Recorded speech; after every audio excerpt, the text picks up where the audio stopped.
gentlemen, and welcome to another edition of the MrWarrenHayes Show. I am Mr. Warren Hayes, and I am welcoming you, as I said at the start, to this fantastic podcast about professional wrestling. Thank you very much for being here. We're recording this on October 3rd. Spooky season is upon us. So that's why if you're watching this on youtube.com/MrWarrenHayes right now, well, you're seeing all this spooky stuff. Or if you're watching the video on Spotify as well. If you're listening to this on your favorite podcast application, you're not seeing a thing, but maybe I can talk like this. No, I absolutely will not do that. That will just annoy the shit out of everyone. But thank you for being here. If you are watching this on YouTube right now, leave a like and subscribe if you feel like it. That would be awesome.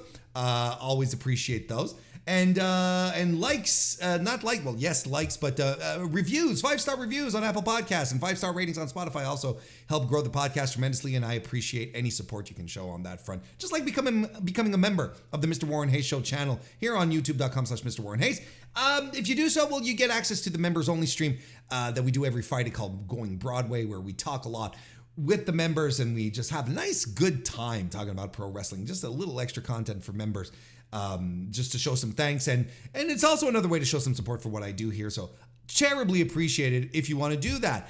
Of course, per usual, there is the Mr. Warren Hayes Show Discord that you can join. Link is in the description. We always love to have people popping in and joining the community. We have a nice little community going on. If you like that kind of stuff, you're more than welcome to join in.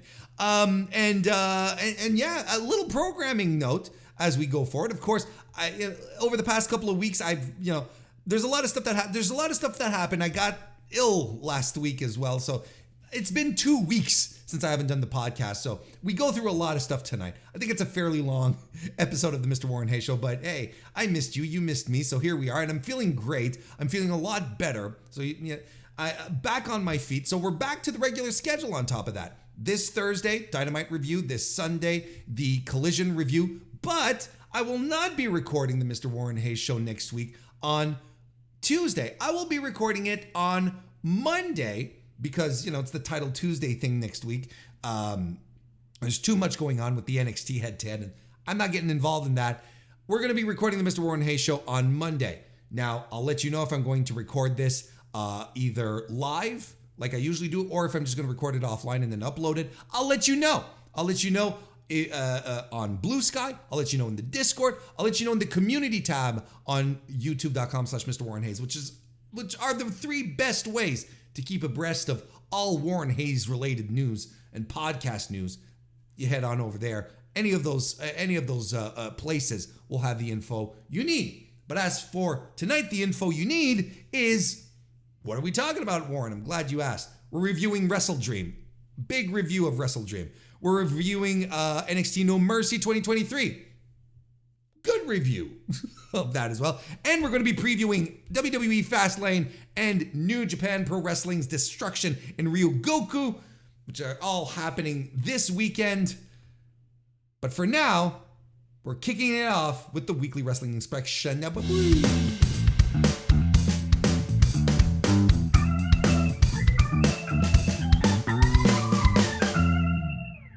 But before we do anything else, we are going to start by reviewing AEW WrestleDream. That happened this weekend, October 10, 2023, from the Climate Pledge Arena over in Seattle, Washington, the Antonio Inoki Tribute Show. What a tribute to Antonio Inoki. That was fine. The new era. There's stuff sometimes. I'm glad Chad seems to have liked that. That's good. The show.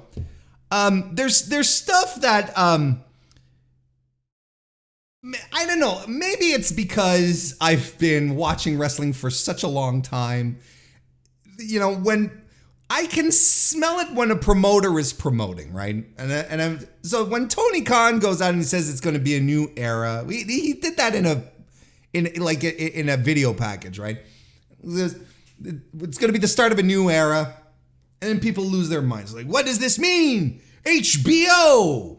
Why would he announce HBO on his pay-per-view? First of all, excuse me.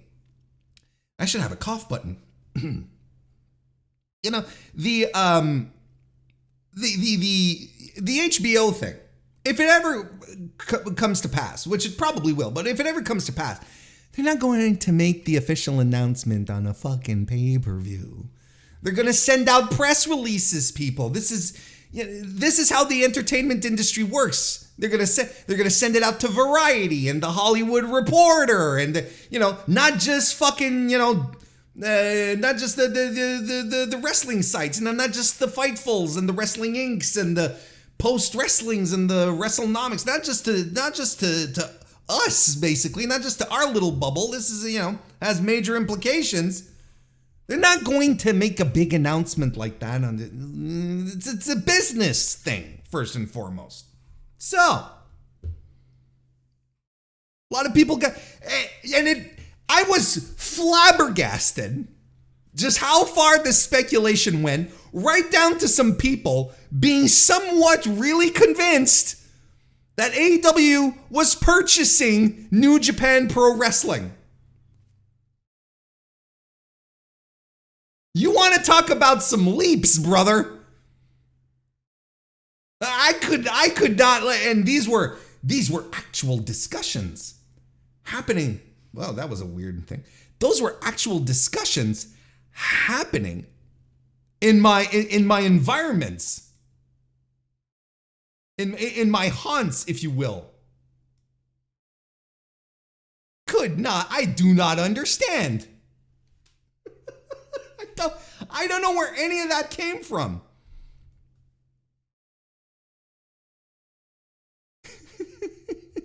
So, listen. The new era, we know what the new era is all about now. Era. It is an era. I thought it was still Jay White's, but what do you want from me?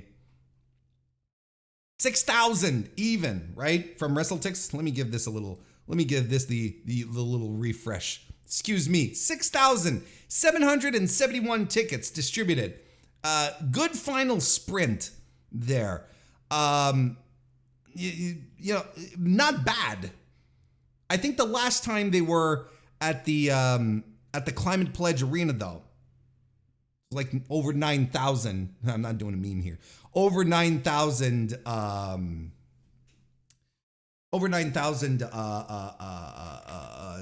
People in the building, or at least tickets distributed. So, I mean, there's a big there's a gap nonetheless. But it all goes along with the same tale that we've been experiencing with AEW right now and their live attendance. It just hasn't been great. Now you can argue this is a new pay-per-view. It doesn't have, for AEW fans, it doesn't have the cachet like maybe like a Full Gear will have. The basic four, right? The Full Gear, or even Forbidden Door, right?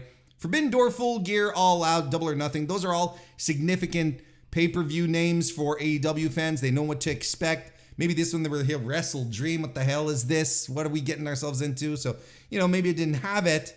6,771 distributed is much better than what they were, where they were at coming in. But again, they went hard, papering the show, doing deals, BOGOs and whatnot, packages, all that kind of stuff. And they should, and that's okay.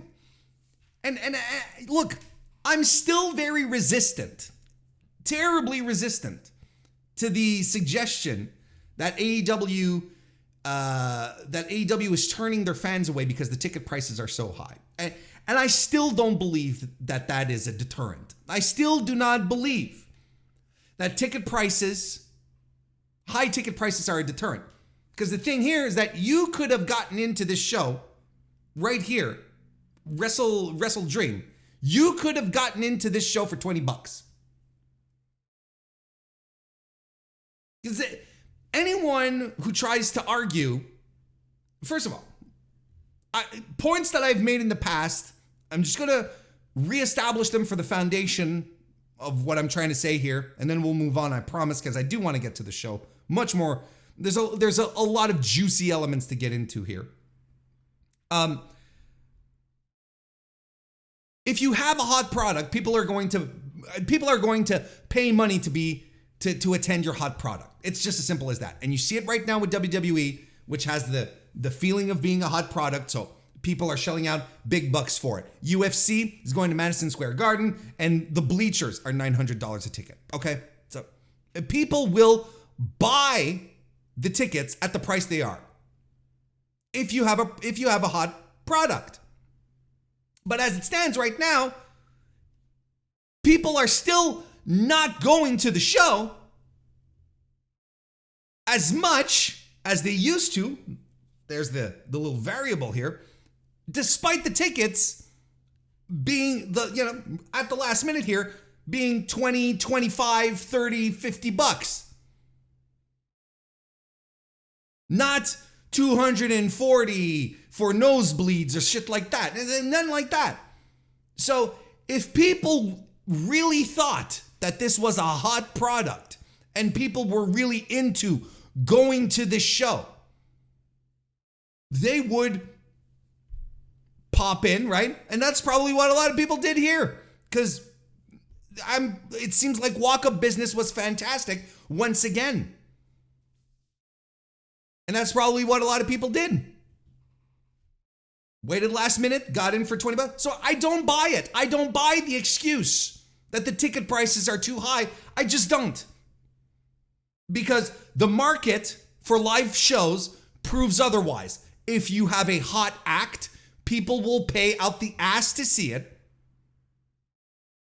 And if you start discounting, and then when you get into an environment where you have to start discounting, if you, a wrestling fan in this circumstance, are still not going, despite the tickets being dirt cheap, then it's not the ticket price that's the problem.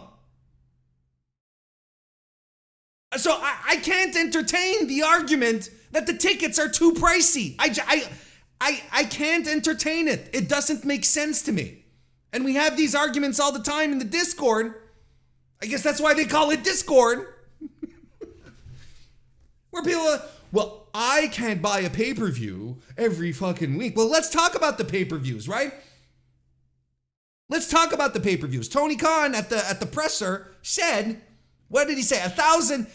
He said that the show buys were up from All Out in terms of pay-per-view buys, and that they got over 100,000. 100,000 for this thing, WrestleDream. I think the estimates right now are somewhere between 80 to 90,000 for All Out, and All In was like what, 190,000. Brother, AEW just sold like over 300,000 pay-per-views over the scope of 5-6 weeks at the most. Okay? Again, the argument that people will not be able to buy the pay-per-views all the time still doesn't hold water. Because effectively, in the same period this year as opposed to last year, they sold twice as many pay-per-views. Sure, over 3 shows, don't get me wrong, but they doubled the amount of pay-per-view buys. So what are we doing?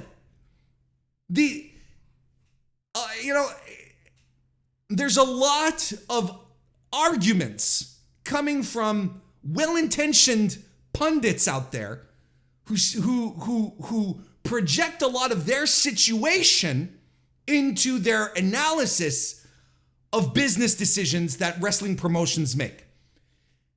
So maybe said pundit is a little strapped for cash. Maybe they're very comfortable with the $60 price point 4 times a year pay-per-view for AEW, and they're like, this is fantastic, right?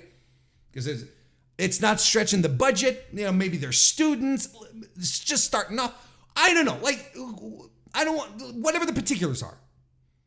But a lot of people project this and say, since I am capable to afford 4 pay-per-views a year, and the idea of having more a year isn't good for my budget, then I don't think it is a good idea. I think AEW is making a poor decision. Whereas the analysis, the demographics, like the actual marketing data that we're not privy to, but that Tony Khan and Mookie have, is that data probably shows that there are people ready to pay for every pay-per-view that they got. Or if not every pay-per-view, that they'll be able to live around 100,000 comfortably. They have all this data. They have the models, the economic models. They've done everything. Convinced to make this decision. But a lot of analysis. This is why I talk very loud when I get into these situations, because I feel like I'm making sense, because I feel like I'm looking at facts as opposed to just saying, well, I can't do this, so no one else should be able to do it either. That's not good analysis. This is business analysis. We're looking at what's going on right now, and the numbers that we're reporting right now are not showing that people cannot purchase multiple AEW pay-per-views within a stretch of time. Yes, we were all expecting All Out, the All Out numbers to be slashed as opposed to the All In numbers, because the shows were 1 week apart. But we're like, what, 3 weeks, 4 weeks? 3 weeks. 4 weeks. I'm terrible.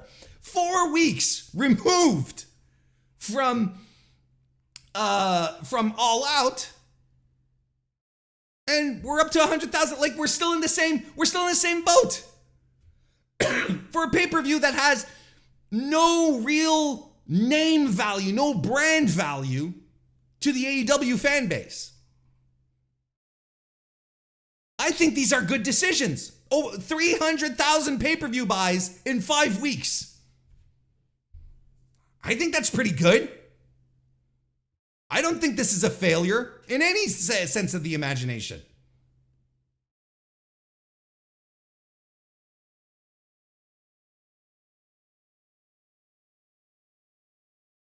Any way, shape, or form.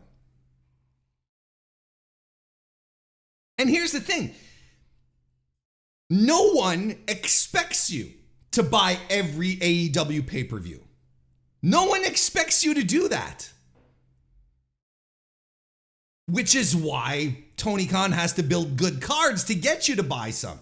Maybe you were like, I'm going to skip WrestleDream and save my money for Full Gear, which is also fine. And why wouldn't you do that? Because Full Gear is an actual name pay-per-view for this company. So you're like, I'm going to put my trust in that. I feel like that's going to be a bigger show. I mean, WrestleDream turned out to be a pretty solid fucking show. But, you know, just off of the name, you're like, I don't want to invest in this. I don't know what this is. I am not going to give $60 into this show that I don't know anything about. What are we doing here? Darby Allin, Christian Cage, that doesn't scream main event for me. Like, all things that I can understand. And then you're like, we're going to go full in on Full Gear. There you go. Then maybe the people who did buy WrestleGear, maybe they're going to skip.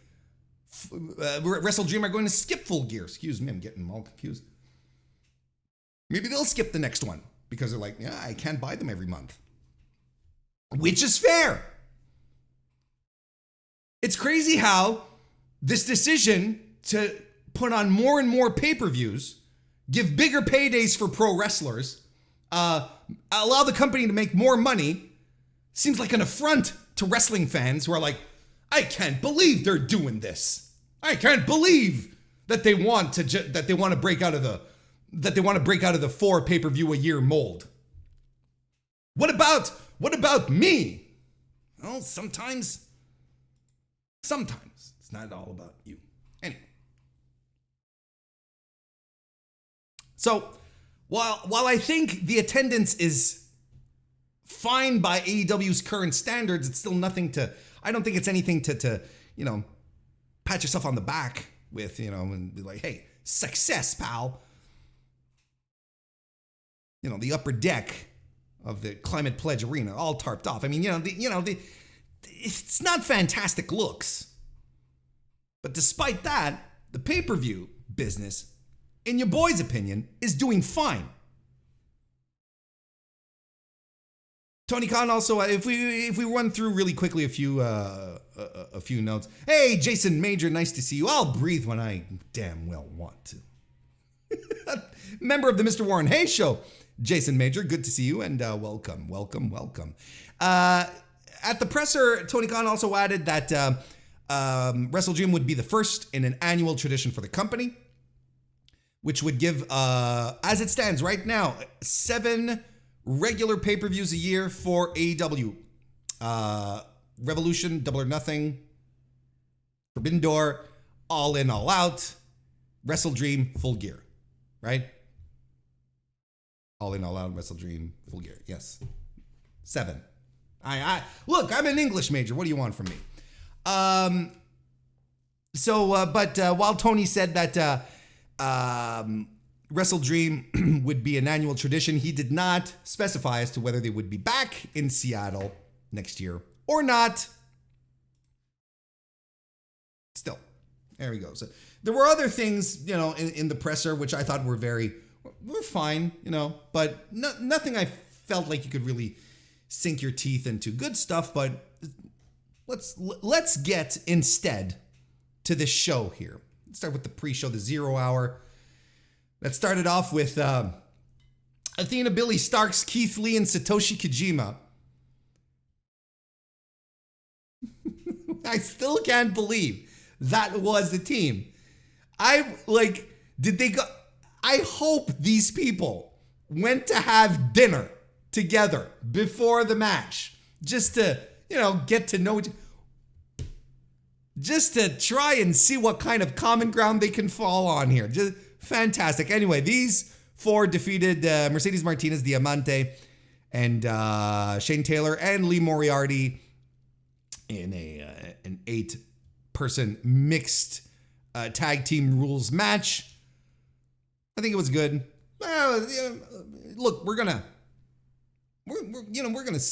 get through the pre-show fairly quickly. I'm not gonna necessarily break everything down, but I enjoyed this. I thought it was fun. You even had Athena getting the O face here. Listen, you got to get JR off of commentary. Not only is he a bummer, because all that he talks about is how referees are always losing control of these matches. I couldn't give a fuck if the match is fun and dynamic shit is happening in the match. I couldn't give a shit if the referee is losing control. That is the last thing I want to hear. Plus, he also showed he doesn't keep up with the product. He's like, I'm excited for Athena to go on a big run here. Jesus Christ!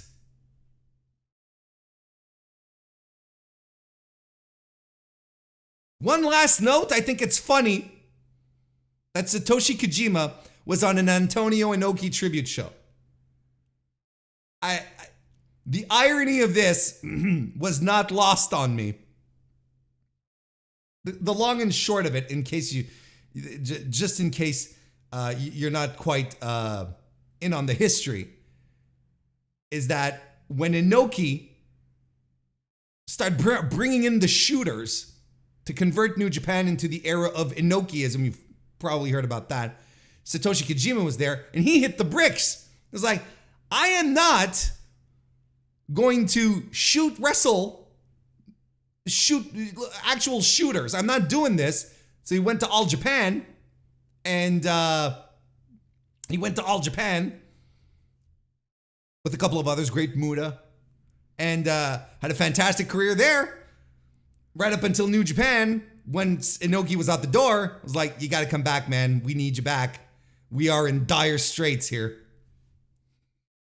So, those are the cliff notes, but there's something very funny about it.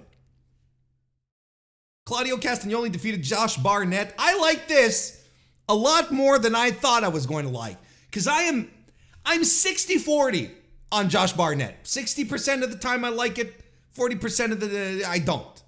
This is very personal, okay? Josh Barnett is a combat sports legend.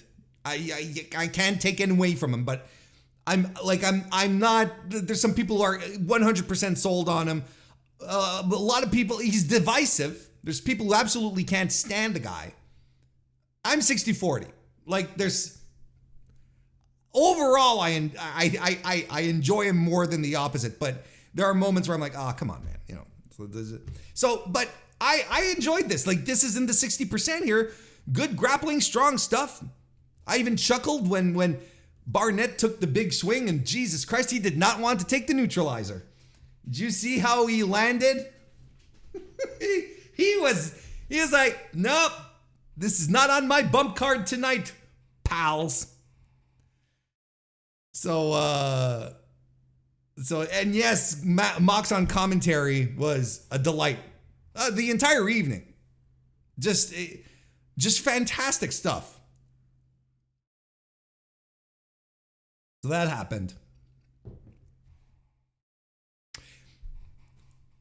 When we were watching this in the Discord, link is in the description. Join the Mr. Warren Hayes Show Discord. When we were watching this in the Discord, because you know, I throw up a poll in the Discord. It's like, will Josh Barnett go into business for himself? With 4 options. 25. What? No, not will. What are the odds that Josh Barnett? That's it. What are the odds that Josh Barnett is going to go into business for himself? And then I put up four answers. 25% chance, 50%, 75%, 100%. Note, I didn't put 0%. And I throw it up there, and no one exactly knows what to do with it. And I'm like, what? And there's even, like, I can't remember who, but a couple of people were like, what? What are you talking about, Warren? You know, it's like, go into business for himself? And that's why sometimes I realize that, you know, I know too much stupid shit about pro wrestling. Like, my brain is rotted with all of this knowledge, the knowing these. Anyway, so so the poll happens, and not many, but God as my witness, I am convinced that promo that he cut, he being Josh Barnett, that he cut after the match, I'm sure 100%. No, I don't want to say 100%. Let's go with the 60-40 again. I am highly convinced. Highly convinced feels like a 60% chance, right?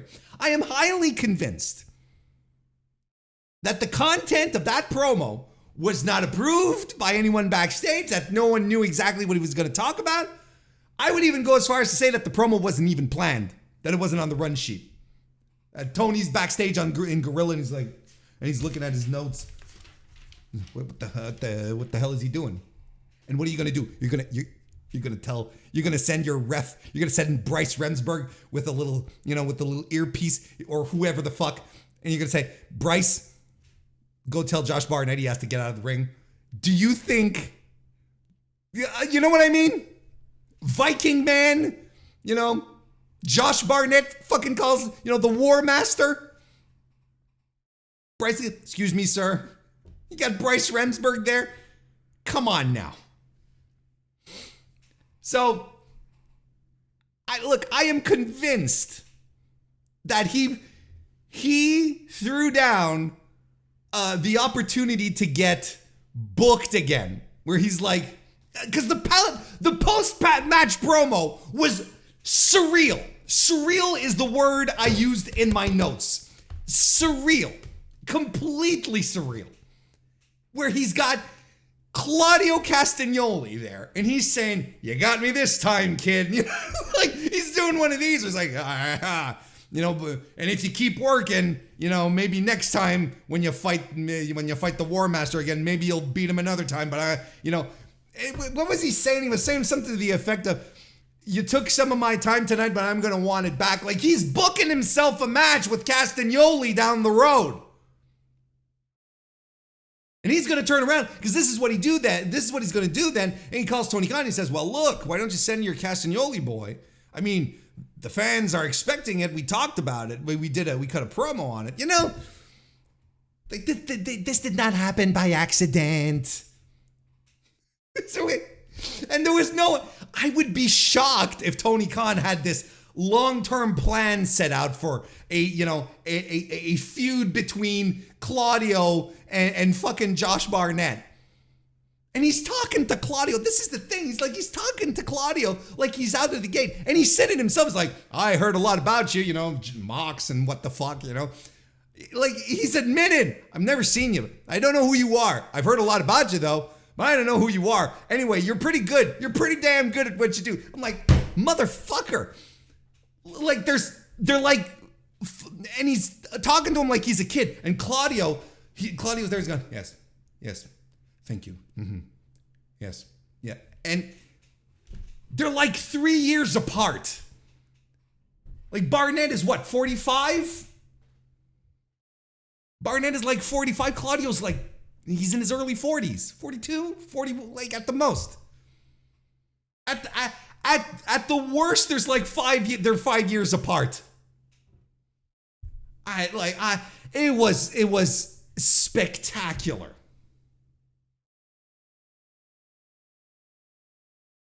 Spectacular stuff. That's some carny shit right there.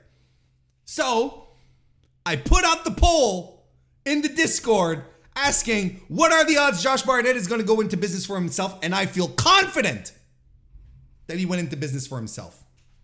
I'm taking a victory lap on that one.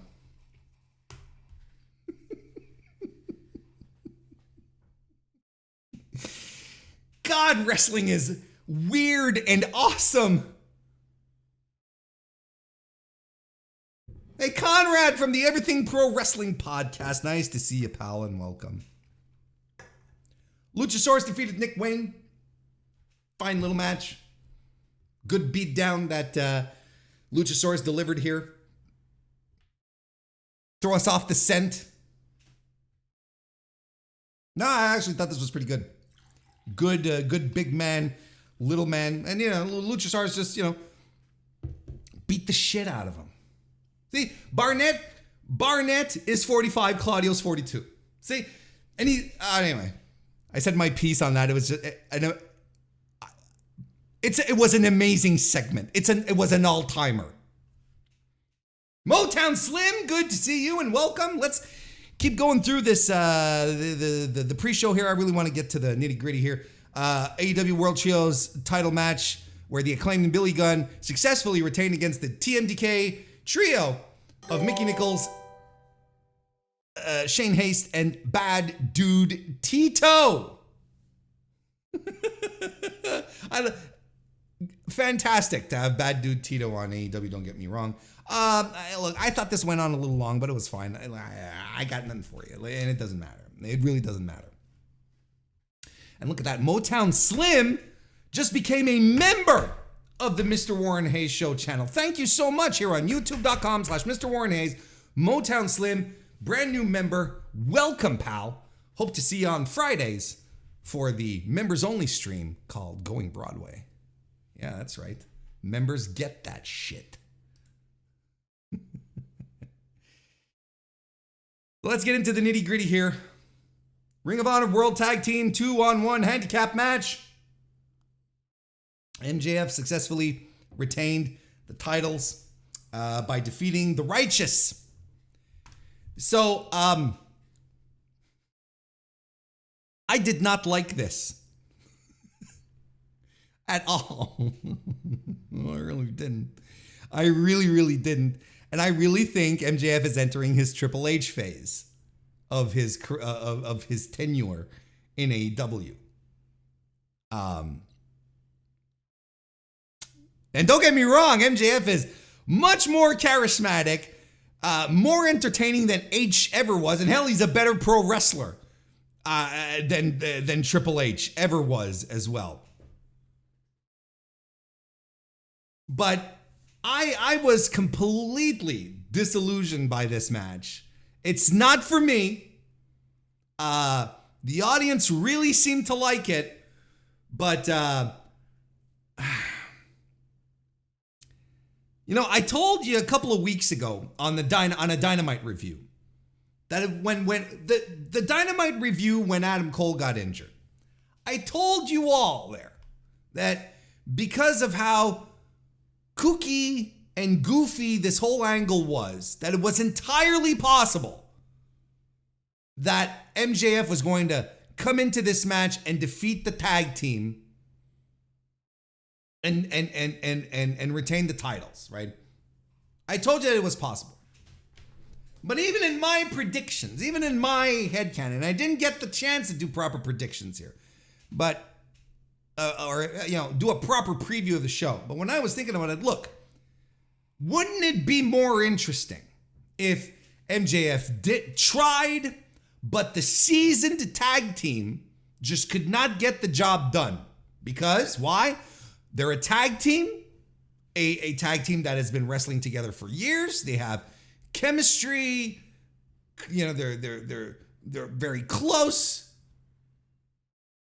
And they're fighting one guy. They should be, like, the experienced tag team should be able to take out one dude, right? So I'm like, and wouldn't this be much more interesting? This would be an actual really interesting story bump in the brochacho stuff, where MJF has to tuck his tail between his legs and go back to Adam Cole and be like, brother, I'm really sorry. I know how much these titles meant to you. And Adam Cole will be like, yeah, but you decided to go out there and do this by yourself, right?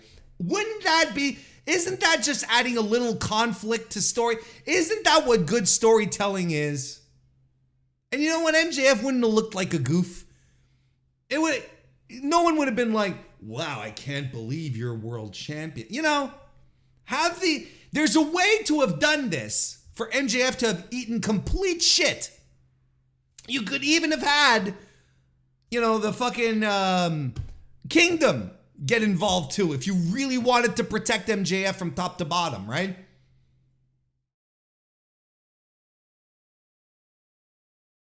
But now, look, to me, we're jumping the shark here in this brochacho stuff, which, and I always feel I have to reiterate this, especially if there's anyone new listening.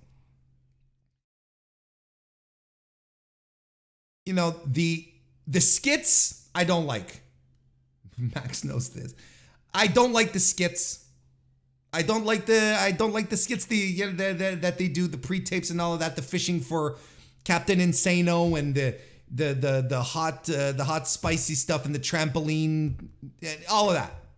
I think they're bad. I don't think it's funny.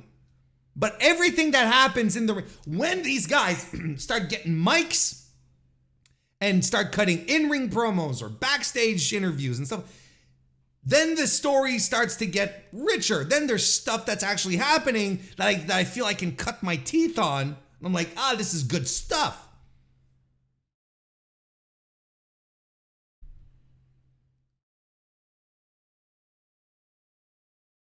But now I feel we're overreaching. Now I feel like I'm watching stuff from the other company, WWE, in case you're wondering.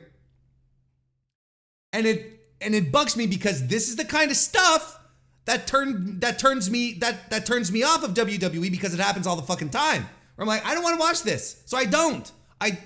That's why I don't watch the weekly World Wrestling Entertainment product for exact matches like this, for stuff like this. I know there's a lot of people who are going terribly overboard on this and saying, it's the worst thing ever and it sucks.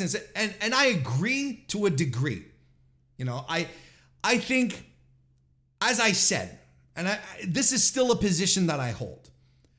AEW has always had the position where they're going to give everyone a little bit of different styles of wrestling. There's going to be a little bit of something for everyone. You're going to get your big heavyweight slap fights. You're going to get your insane PWG shit. We're going to throw in some lucha in there. We're going to throw in some Japanese style, since a lot of our guys came from New Japan.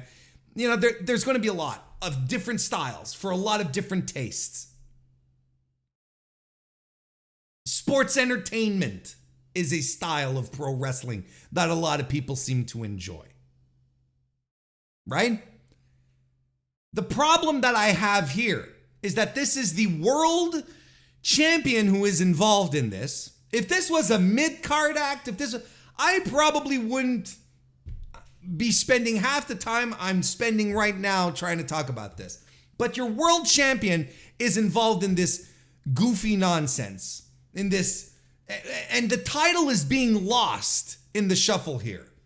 The title doesn't feel important. For the first time in AEW's history, their world title, a title that they have booked extremely well, that they have protected even to a degree, that they've only put on stars. And don't get me wrong, MJF is a superstar.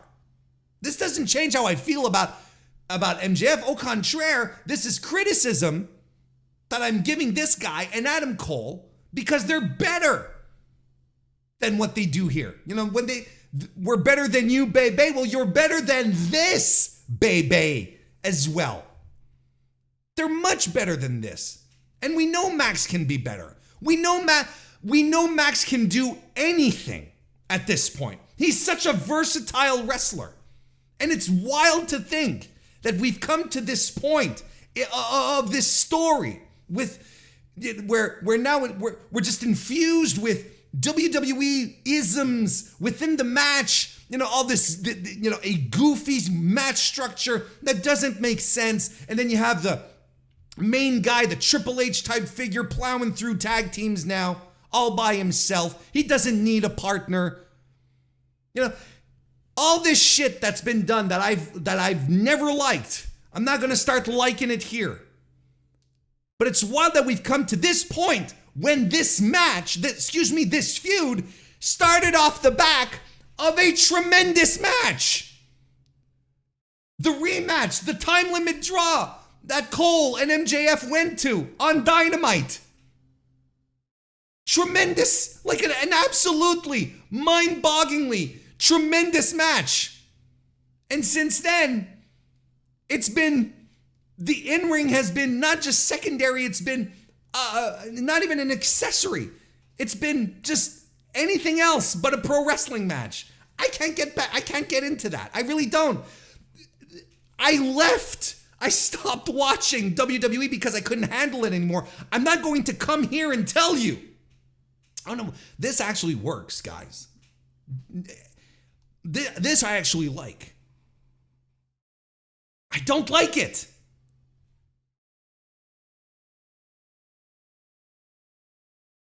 This is WWE schlock that I am not into. And how can you, and I know a lot of you freakazoids out there, and I use the term lovingly, don't get me wrong. A lot of you out there then turn around and tell me, you know, oh, I can't watch WWE, it's just awful. But then you're going to turn around and you're going to say, oh, this is so great, it's funny, what a fantastic. And I'm like, well, then go watch WWE. You're going to enjoy WWE probably more than you think.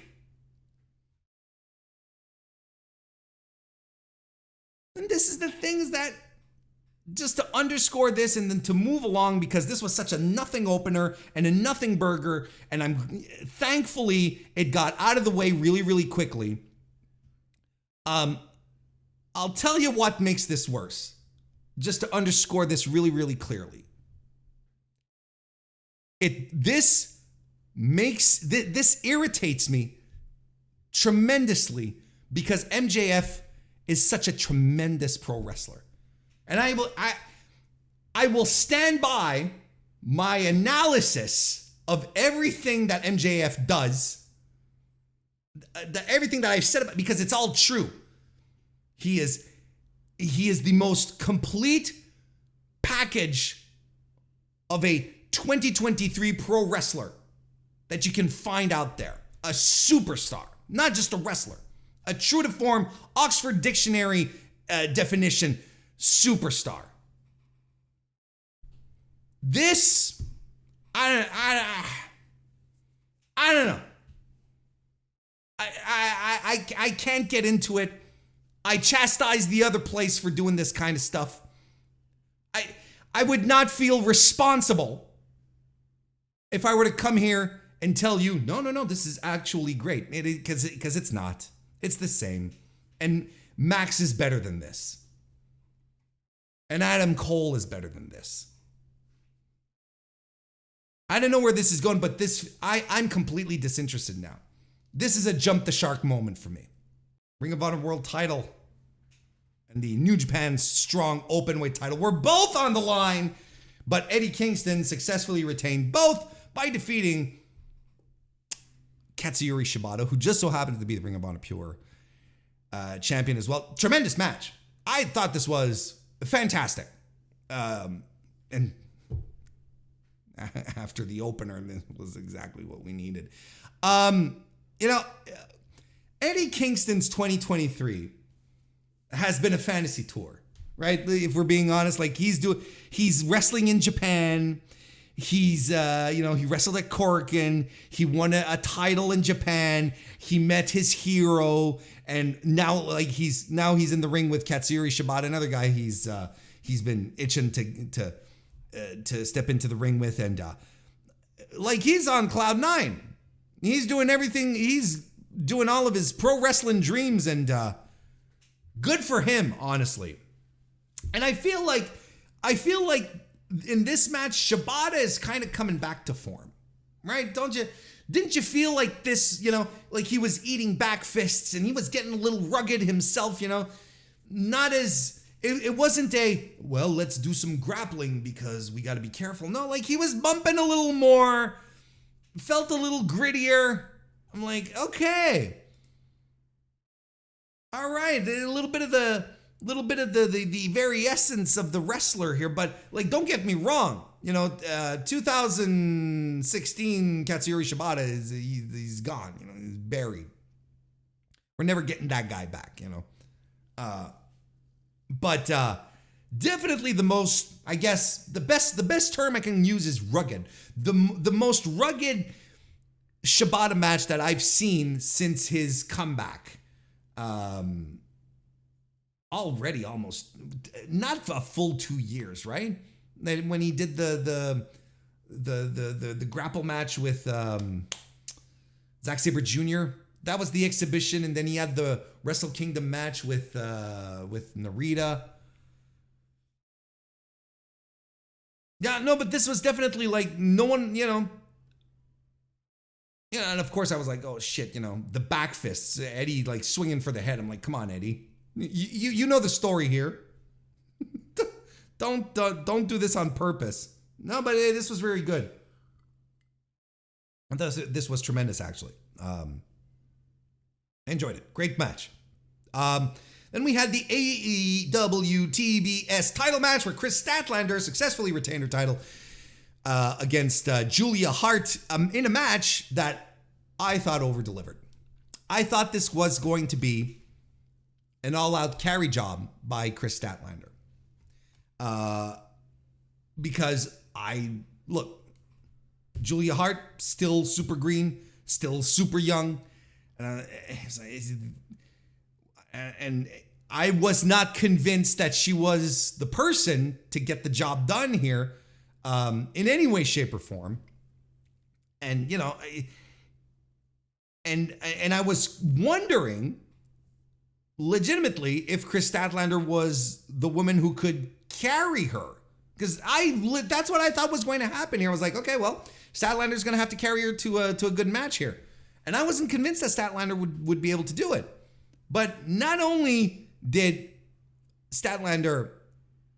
was Statlander a good ring general on this, because I can't say this was a carry job.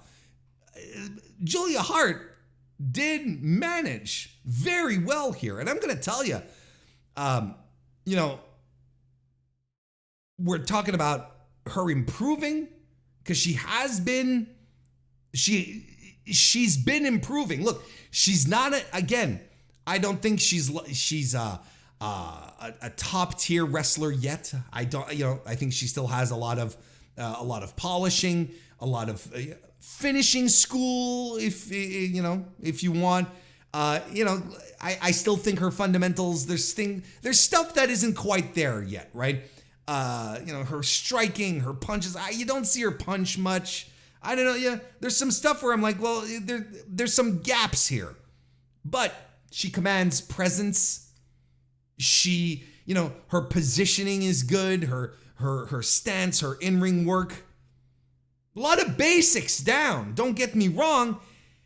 And this is elevated by her becoming more confident in her persona. She comes out and she commands the room. This is something that we will be talking about later on in another show. But she has grown since she started, and she was put in this spot, and a spot that I thought was maybe, that maybe she wasn't quite ready for. Prove me wrong. And look, I'm not trying to say here that we had a 5-star classic, far from it, but this wasn't in the dumps either. This was not a terrible match. I thought this was very good. Like, if, a 3.5, 3.75 star match, if you want me to, verbalize it as such, I thought this was very good. And a lot of people were disappointed that she was lost. But listen, again, I have to be consistent in my criticisms here. If I criticize WWE for putting women, their younger recruits into positions that they might not be ready for, and push them, like throw them more than into the deep end, but like in there with the sharks kind of thing. But you throw them in with the sharks with, buckets of chum attached all around them, and they can't even swim yet. Well, they're going to sink and they're going to get eaten alive. I don't mind that Julia Hart lost the title here. I think had they done that, I think they would have done her a disservice. Let her cook some more. Let this simmer get to a rolling boil before and pull the trigger on a title, on a big time match, when she's ready for the spot, when she's undeniable. And that makes it even sweeter, rather than throwing a title on someone because right now, they feel like the hot thing. You want to go with the hot thing. And everyone has buzz and everyone goes, oh, she's so good. She's so good. And everyone props her up because they have this headcanon of her. And then she's overstating her star power, her position. And then when she gets into a position where she has to shine, where she has to deliver as a champion, as the top person in the division, they fail. And then we're back down the ladder, and sometimes it's harder to come back from that type of situation than this. Losing a title opportunity match while you are growing as a pro wrestler, it's not a big deal. This is something we can revisit, we can go back to. Julia Hart she's like 21, 22, something to that effect. You want someone who's the world is their oyster. Like she is. If she continues developing the way she is, she's going to be a tremendous part of pro wrestling in a couple of years. She's going to be an undeniable factor of it. Because she's developing the star power. And if she continues to develop her in-ring, it's going to be fantastic. Don't get me wrong. Hey, we've got Echo Flair. Echo Flair Music, who's here with us. Nice to see you, brother. Brother Ben, nice to see you. And welcome. And we have the AEW World Tag Team Title #1 Contendership 4-way match, where the Young Bucks defeated the Guns, the Lucha Bros, and Orange Cassidy and Hook. This match happened match of the night. If you listen to this more than enough, you know that this is not my type of match. I always have problems with 4-way tag team matches. First of all, aren't they by default no disqualifications? Why do people even tag in? It doesn't matter, right? It's all a big cluster anyway. I don't know. Stuff happens. The work was good, I guess, but nothing to sink your teeth into. And we're going back to the Bucks and FTR once again, and I'm very chill with that. I'm very, very chill with that. I can't underscore enough that right now, with attendance issues, I think AEW has to go back to what brought people to the dance to begin with. And that includes putting the Bucks back in a top spot in the company when it comes to the tag team division. A reinvigorated, exciting tag team division. That's what we want. And that's something that brought people to the company to begin with, that helped set it apart. And this is very important. This is something that AEW can't lose sight of.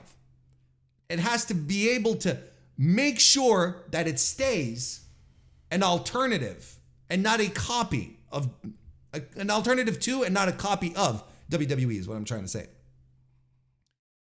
And the idea, look, and the Bucks were, homegrown indie superstars, finally on the big stage. Guys like Adam Page, guys like Kenny Omega, all these people that were the attractions, the building blocks, and MJF, Darby, all these day one folks who were not necessarily affiliated with WWE, but are, that were not affiliated with WWE and ended up on the main stage and helped create this new refreshing vision of pro wrestling. We've got to go back to that. We've got to put these people back in this position. So this, having the Bucks go revisit FTR for the fourth time, has to be the moment that the Bucks get the titles back and go on a proper legend run. They have to. No pussyfooting around. And here's the things, like, there's folks going around saying, but they're already Ring of Honor champions. Why would they be? No, they're just being greedy and they're going after the AEW titles and whatnot. I'm like, look, last year we had FTR going around winning all the tag team belts, and people are like, wow, this is fucking awesome. Why is it that the Bucks are greedy? Why couldn't the Bucks, the Young Bucks, the Jacksons, greatest tag team of the 2010s, I'd say of even the past 20 years, guys who established a new way of tag team wrestling in North America, why wouldn't they go off on a belt collector run on their own and have their own legacy run? Why wouldn't they be able to do that? Why shouldn't they do that? The other guys did. That's what they talk about a lot. Legacy, legacy, legacy. And this is the Young Bucks fucking company. This is their sandbox. It's their playground. Why wouldn't they do that? I would want nothing less than the Bucks of old just coming in, tearing house, bringing everything down, collecting belts right and left. So I don't give a shit if they're Ring of Honor Trios champions. Give them the Ring of Honor Tag Team champions on top of that, and the AEW ones. Then go to Japan and do the IWGP titles. Do them all. Why should the Bucks, at this point in their career, be second or third tier behind any other tag team in their own company?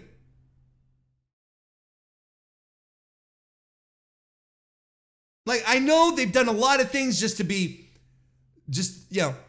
good guys, putting over Private Party, taking a back seat to a lot of folks, not trying to be too glory hogs. I think they can be glory hogs. I invite them to be glory hogs. It's not as if the tag team division right now in AEW is all that exciting. Well, let's give a foundation to make it exciting. One of the best fucking tag teams of all time, the best tag team of the past 20 years.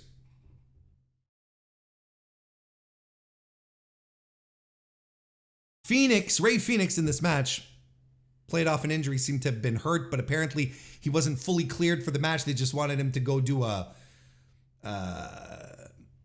thing, to do a thing to sell the injury and then get the hell out of Dodge kind of thing, So, he wasn't injured in the match. He just wasn't fully cleared. And Orange Cassidy, man, what are we doing? Like this is what I feared when it comes to Orange Cassidy's booking, right up until losing the international title. This is what I feared, that there would be no follow-up.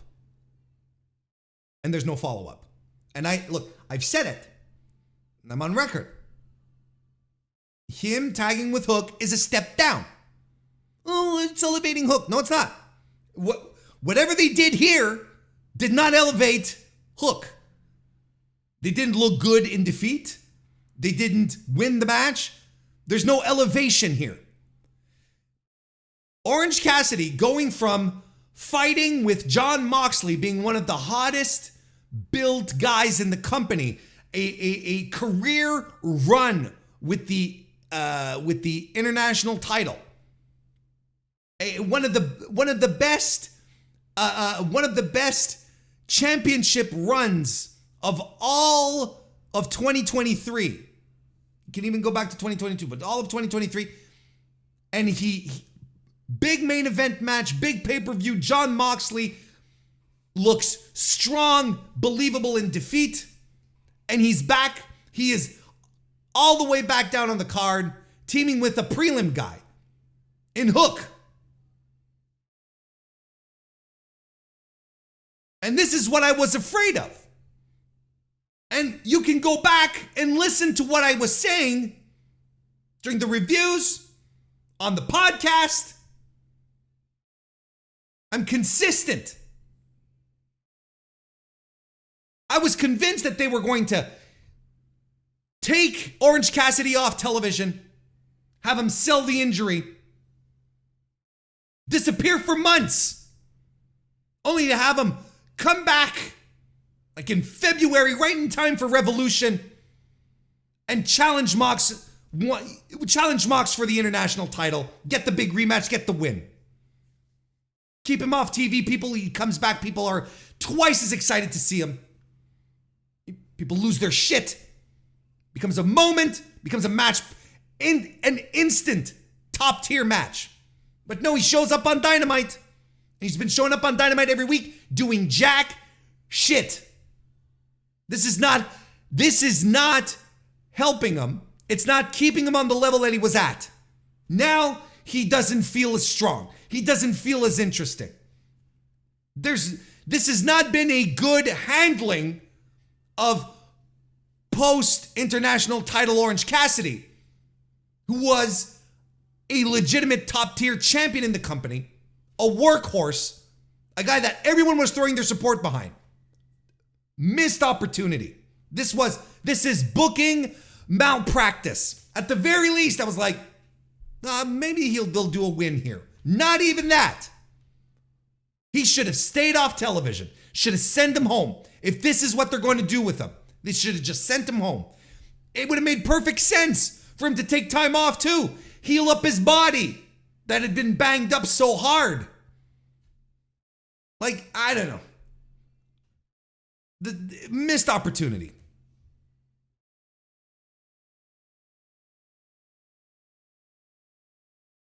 Oh yeah. And as we're pointing out in the chat, you know, the Bucks did do the belt collector gimmick.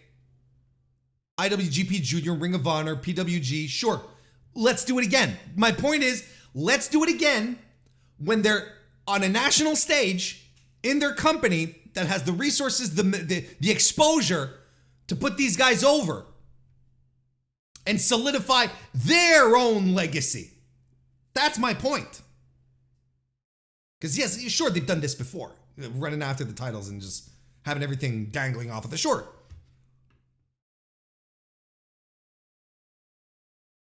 Let's keep going. Swerve Strickland defeated Adam Page. What a goddamn match this was. Ah! My God! Finally, Shane Strickland gets put on a stage in a match. On a stage in a match, more like Warren, that just allowed him to shine. Just a tremendous, aggressive match. And Paige played the heel. They played to the crowd here. Come out, get some cheers, and the match starts off, and everyone is behind Swerve. Swerve he gets the hometown crowd behind him. He gets the pop. He gets the reactions. So what did they do? They stuck to the script, and Paige was the good guy. And no. They played to the crowd. Local heel, Hangman Adam Page. Just like it should be. No sticking to the script. It's like a couple of months ago. What was the pay-per-view that you had Asuka and Bianca Belair? Was it SummerSlam? I don't quite remember. But you had Asuka and Bianca Belair, and the crowd was, or was it, no, it was Io Shirai. Excuse me. Io Shirai and Bianca Belair. And the crowd was clearly behind Io Shirai, but she's the heel. Bianca was the babyface, but the crowd wasn't into her and wanted Io to win. And they stuck to that, right? Because in WWE, you've got this rigid format. You can't move away from it. You have to stick to it. Even though the crowd is dictating something else and you could get even bigger, better, stronger, more magnificent reactions. Nope. You gotta, right? Just as a recent example. And this here, Adam Page is, unless they decide to go down this road, which would be, I'd be surprised, but Adam Page is not going to come out on Wednesday on Dynamite and then do cut a You People promo and then suddenly be, evil heel, whatever. It's just, you work the crowd. You work for the crowd that is on hand. So what did they do? And you know what? Paige didn't even Swerve ended up working as a heel in this match, cheating his way to getting the result he wanted. Paige stuck to his guns, despite it all, despite the fact that he was playing off the crowd, he was soaking it in, he was he was like, oh yeah, he was being a dick to the crowd, but he wasn't like an outright heel, he wasn't throwing low blows. He wasn't trying to sneak shit in. He wasn't, throwing powder into people's faces. None of this. I loved the spot where Hangman Page wants to do the buckshot, but he needs the distance, right? Commentary was putting this over. So what was Swerve doing? He was coming in close. And Page was kicking him, and then coming close. Kicking again, and then coming close, and Paige bit him. It's like, fuck, yes. And that was enough to completely, get Swerve out of get Swerve out of it. So that gave Paige enough room to do a buckshot lariat. That was fantastic.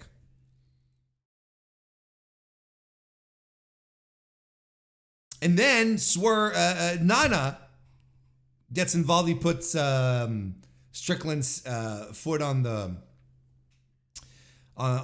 ropes, and referee tries to get him expelled. And in the meantime, he takes off his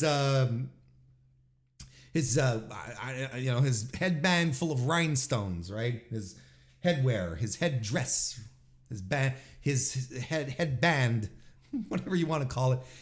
Basically leaves it in the ring for Swerve to use it, which he does on Paige, but Paige still kicks out. So nonetheless, Swerve had to do 2 house calls and the JML driver to get the win. So, even if he did cheat, he couldn't get the job done just by cheating. He had to use his finishers. So Paige still looks like a champ here, because he wasn't put away by the secondary finisher. Hell, he had to eat 2 secondary finishers plus the finisher proper to be put away. This is tremendous. What a great match. Aggressive, and it felt personal between them. And Swerve Strickland. Look, this was Not trying to say too many things at once. I'm not surprised. I really thought Paige was going to win this, but in retrospect, I'm not surprised that they did this because Tony Khan likes to have people win in their hometowns because it makes them look like even bigger stars when you have an arena full of people just losing their shit because the hometown boy won. He did it with Sammy Guevara. He did it with Sammy. He did it with Ricky Starks. He's doing it with Swerve here. And this was, I'm convinced this was a top guy audition for Swerve. This was an audition for Swerve to see if he could hang as a top guy in this company, and he absolutely can. Your boy's been on this train for a while. Swerve Strickland, his ceiling is world champion. And I saw it in this match. What a tremendous fucking match.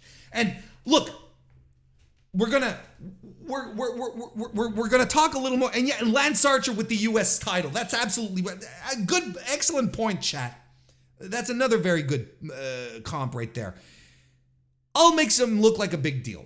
Makes them look like a huge deal. And Swerve was so fucking good in this match. No one in this company wrestles quite like him. Find me a suitable comparison to how smooth and creative this guy's offense is, right? And I'm not talking like, oh, he's this technical wizard. No, he's smooth in how he executes things and how he transitions to stuff. And then he just has that thing. He has that thing, that undominable quality that just makes him a top guy, that when they brought Hit Row back, just the three schlubs, when they brought just the three schlubs back and they figured this was going to work anyway, you were like, no, it's not it's not working because the fucking crown jewel is not there anymore. The guy holding all of this shit together is not there anymore. He's so good. Kill shot. He's so good.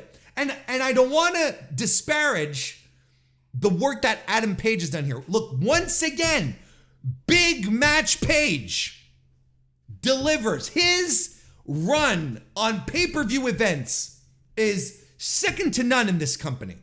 This guy is always in the conversation for the best match of the night on every fucking pay-per-view he's on. He is always in that conversation. And even if the match itself is not in the actual conversation, such as the 6-man tag that they had at Wembley, he is the MVP of the fucking match. He's the guy where everyone's like, Page tore the house down on this one.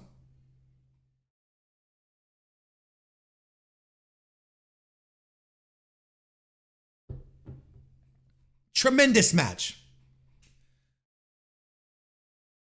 Look, here's the thing. Eddie and Shibata was my early match of the night. Then it was bumped to this one. That became my match of the night. Billy Starks? No, she was on earlier. She wasn't this late on. Ricky Starks defeated Wheeler Utah. We got Mox back on commentary here. Again, he was just tremendous. Just tremendous. Coming to cheer on, accompany his boys, call matches for his boys in the BCC. Great way for Ricky to get some heat back too by doing this, beating a BCC guy. Now, does this mean the feud continues? Because he was staring daggers at Mox, right? In this one here, he was like, You know what? After, the Texas Death Match and this match here, and of course the tremendous strap match, it feels like Ricky has, particularly in this match, because there weren't any gimmicks, there wasn't any, it wasn't a no DQ stuff. I feel like in this match here, Ricky had he's hung on to this aggression that Danielson got out of him over their short series of matches. Don't you guys find, guys, gals, non-binary pals? It feels like he's leaned into it a lot more.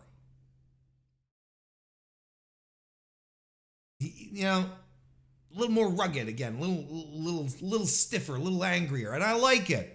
And good stuff by Wheeler as well, who's incorporating much more of this BCC mindset as he's wrestling, right? You know what?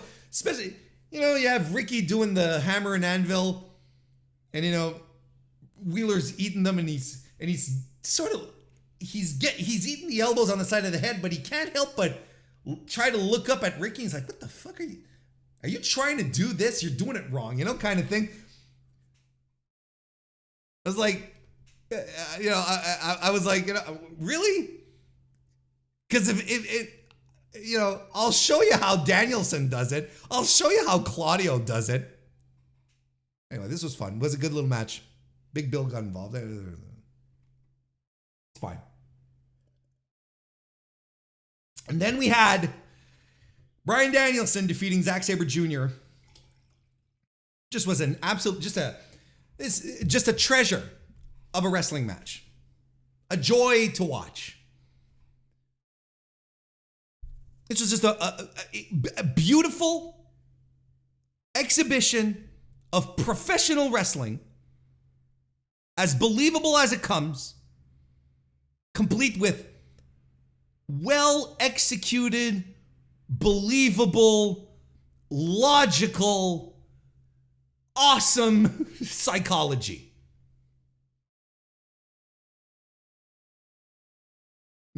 This was a dream match. They heralded it a dream match. And the dopes, of course, the what's the story dopes out there, they were pissing their pants. They were popping veins, trying to understand what all this was about. But this dream match, for I think a lot of us, was fair to say, but I think it legitimately was a dream match for the two guys involved. I think this, first and foremost, was a dream match for Sabre and Danielson. And they're just doing some fantastic stuff at first here. They're doing double crab holds, just like, which Mox calls, what did he call it? Sexual tantric stuff, right? There's a strike exchange where Zack Sabre Jr. goats Danielson into using his right arm, the broken right arm, and of course Danielson does it, and then of course Zack Sabre Jr. sees the opening, and he just goes right for it, right? He just works the arm, and this is classic Zack Sabre Jr., who has curated this in-ring persona of being a genius, a wrestling genius, a guy who just understands how other guys work and knows how to poke and prod at them and bring their defenses down, get their emotions to speak for him, where he remains cool, collected. He knows what he's doing. He's a manipulator. He'll twist your body sideways, but he'll also fuck with your head. And this is what he did here. And this is years of honing this character, this persona. So when I see him doing this to Danielson, I'm like, don't do it, Daniel, son, don't do it. Don't do it. But he goes right in and he's fucked. He's fucked. And I remember that's what I said as I was watching it. When Zack grabs the arm and then bends it over to stop it, I'm like, that's it. You're fucked. You're fucked, Bryan. Danielson fights back, of course, and he works the leg to the point where he hits this absurd-looking dragon screw leg whip, right?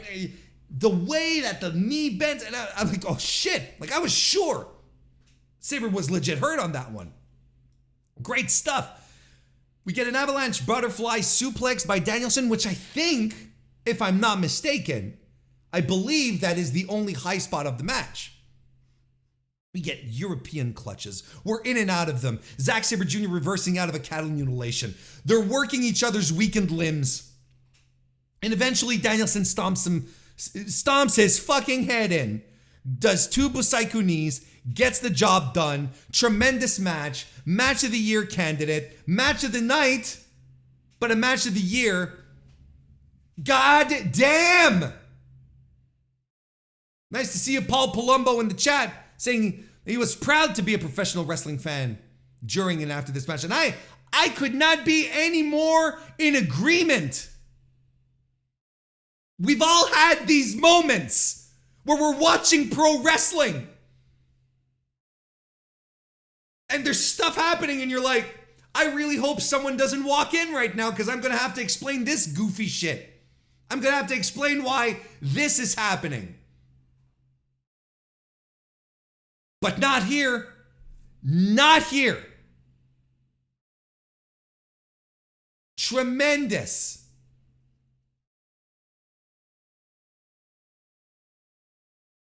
A true wrestling classic. One which I believe, by the way, because Danielson, I don't know if you saw the post-match thing that they did, the tape that they did, where he's crying, he's saying, he says, this is the match I wanted to wrestle my entire career, and he gets all choked up. And I believe him. And he's a fucking worker. He's a worker, a worker's worker. But I believe him.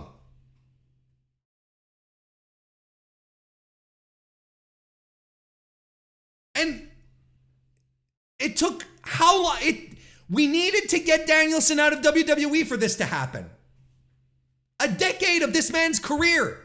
This could have happened years ago. It's happening now. And this is all for the best. Like you could not have wanted this any other way when in retrospect. These two guys working in incompatible companies for the better part of a decade, honing their craft, just getting better, and then finally meeting each other at, peaks of their career, apexes. You could not want anything better here. Like, let's say in another timeline, Zack Sabre Jr. signs with WWE after the Cruiserweight Classic, okay? Just humor me for a second here. Even if WWE let this match happen, even if WWE put Daniel Bryan at the time, and Zack Sabre Jr. in the same ring at the same time, they would have never let them have this type of match. We wouldn't even have had this match.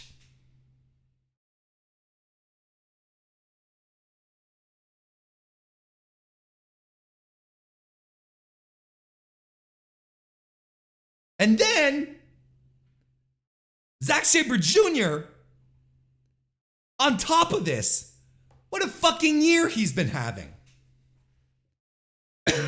But we've been talking about Zack Sabre Jr. here on this podcast for fucking months.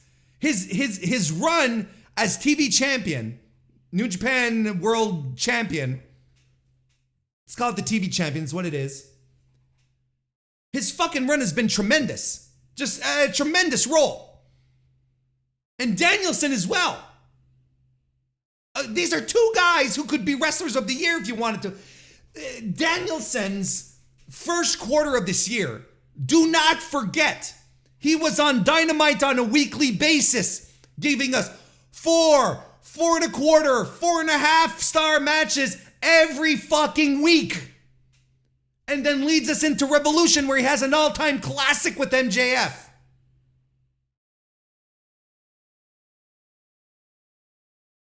Takes a little time off, want to heal up for the big Forbidden Door, right? Oh, it gets hurt. We have some ups and downs, but every time Danielson is in a match, it delivers. Every single time. He's in marquee matches.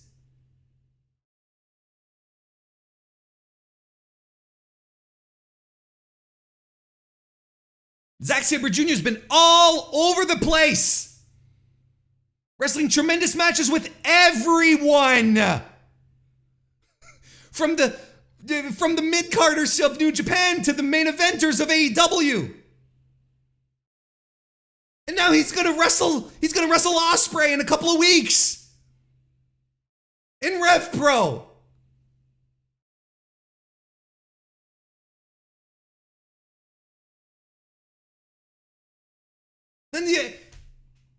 And and then of course, there's Ospreay throughout this for, Wrestlers of the Year, but Hiromu Takahashi's in there as well. There's so many people.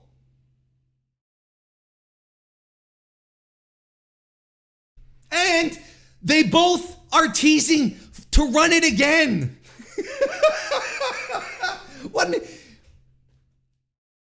Listen. Guys, gals, non-binary pals, I am so glad to be back this week. I'm so glad I didn't drop dead. Because we have to remind ourselves of something. Because sometimes it's really easy to lose sight. Pro wrestling, when it is good, it's great. When it's bad, it's the fucking shits. But when it's good, there's nothing else like it in the world. There really isn't. What a fucking treat this match was.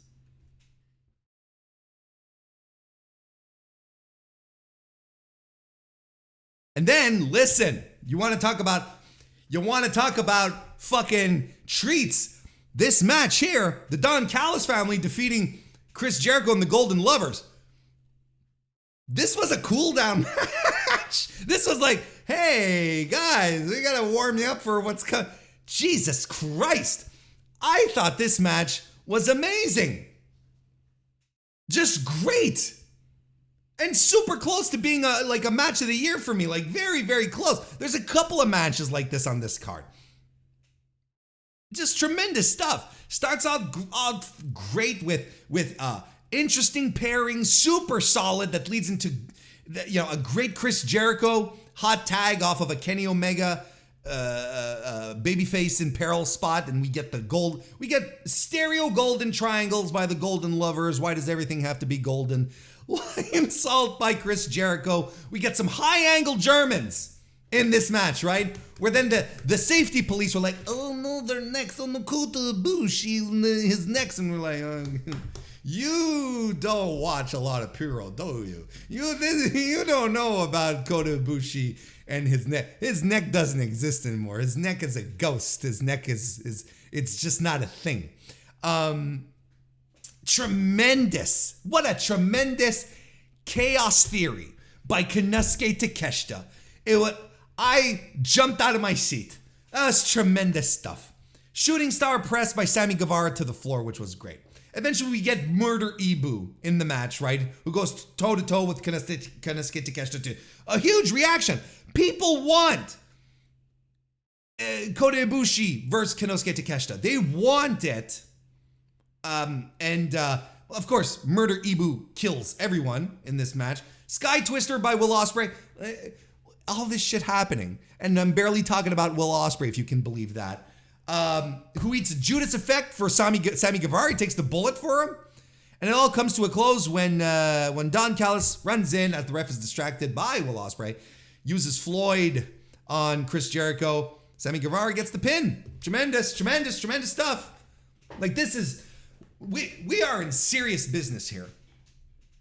It's had all the hallmarks of an incredible match, but too many great wrestling minds in this match. People who know how to put a match together.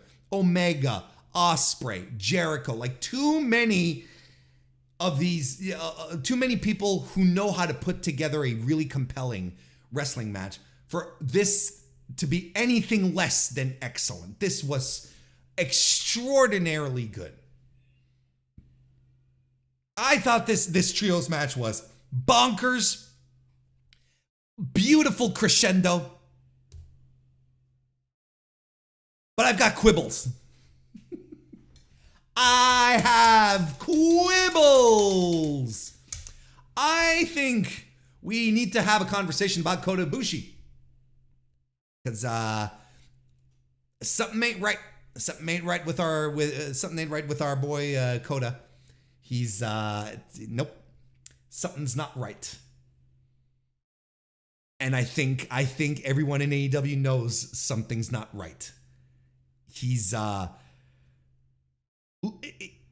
of his 3 AEW performances this year, this was his best. He didn't look as confused or lost as he was in the Blood and Guts match. He wasn't in the way of things happening like he was at Wembley, but I think he was being guided along here. And, you know, I think he's started working out again. He's starting to look a little more fit, starting to look a little more like the Golden God, you know, that we all sort of that we all sort of know. But here's my thing. This is why I think there's something up with Kota Ibushi. We were leading into very clearly a match with Konosuke Takeshita, right? Don Callis came out a couple of weeks ago on Dynamite. He had the painting, you know, of Takeshita murdering Kota Ibushi, right? And he was saying, Kenny Omega, I'm going to take away your heart, you know, Kota Ibushi, so on and so forth. I was like, there we go. We're going to get Takeshita and Ibushi. And I was like, is this going to work out? Because I haven't seen the Kota Ibushi that we all fell in love with. I haven't seen him yet. I don't know who this guy is. This guy feels a little bit like a schlub. He's not putting it together. I'm not convinced that you'd tell me Kota Ibushi's washed and I'd be forced to begrudgingly admit that maybe he is. Yes, acquiesce your statement. Let's put it that way. I'm not sure that he's still a thing. Because I really feel like we were heading into this match, that at this pay-per-view we were really heading into Kota Ibushi versus Konosuke Takeshita one-on-one. It can still happen, don't get me wrong. It can still happen. But I think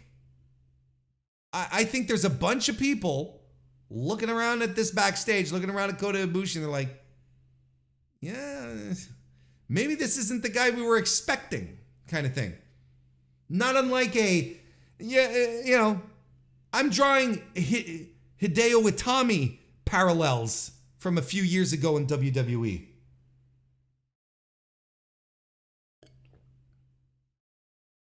But, look, there's an appetite by the AEW audience to have Takeshita and Ibushi go one-on-one. The appetite is there. You can see it. They stared each other down in the middle of the match.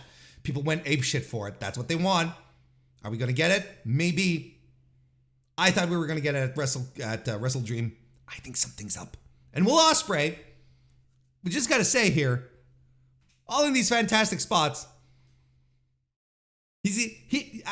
has anyone realized that he's on the Brock Lesnar deal right now? He just comes in for a big spot in a big match and he goes home.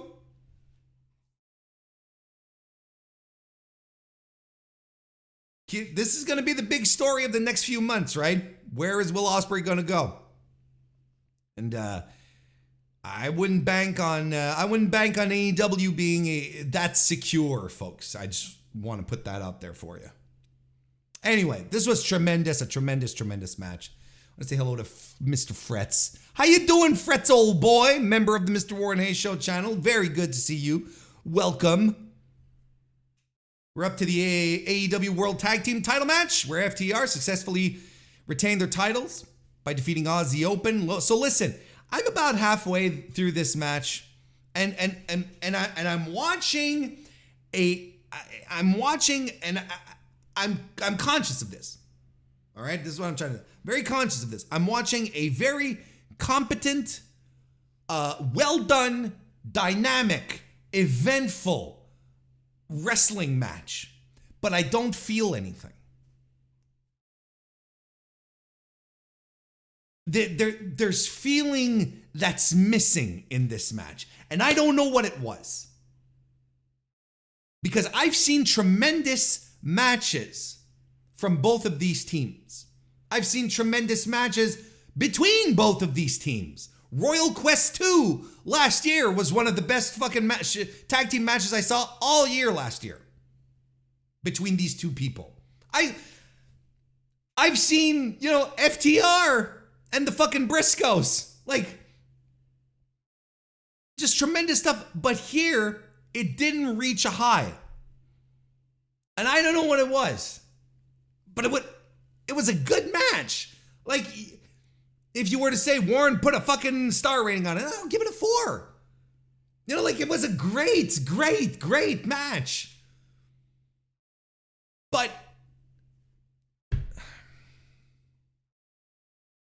and there's some cool stuff like that. The electric chair crescent kick was awesome, and Taz popped for it so hard on that one. That was hilarious.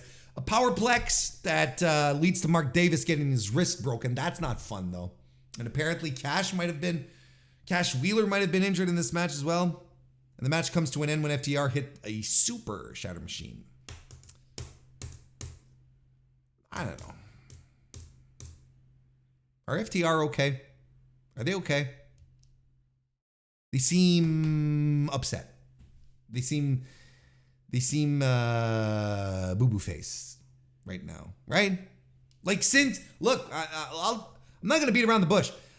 I feel like since Punk is gone, they lost the spring in their step. They've lost the spark.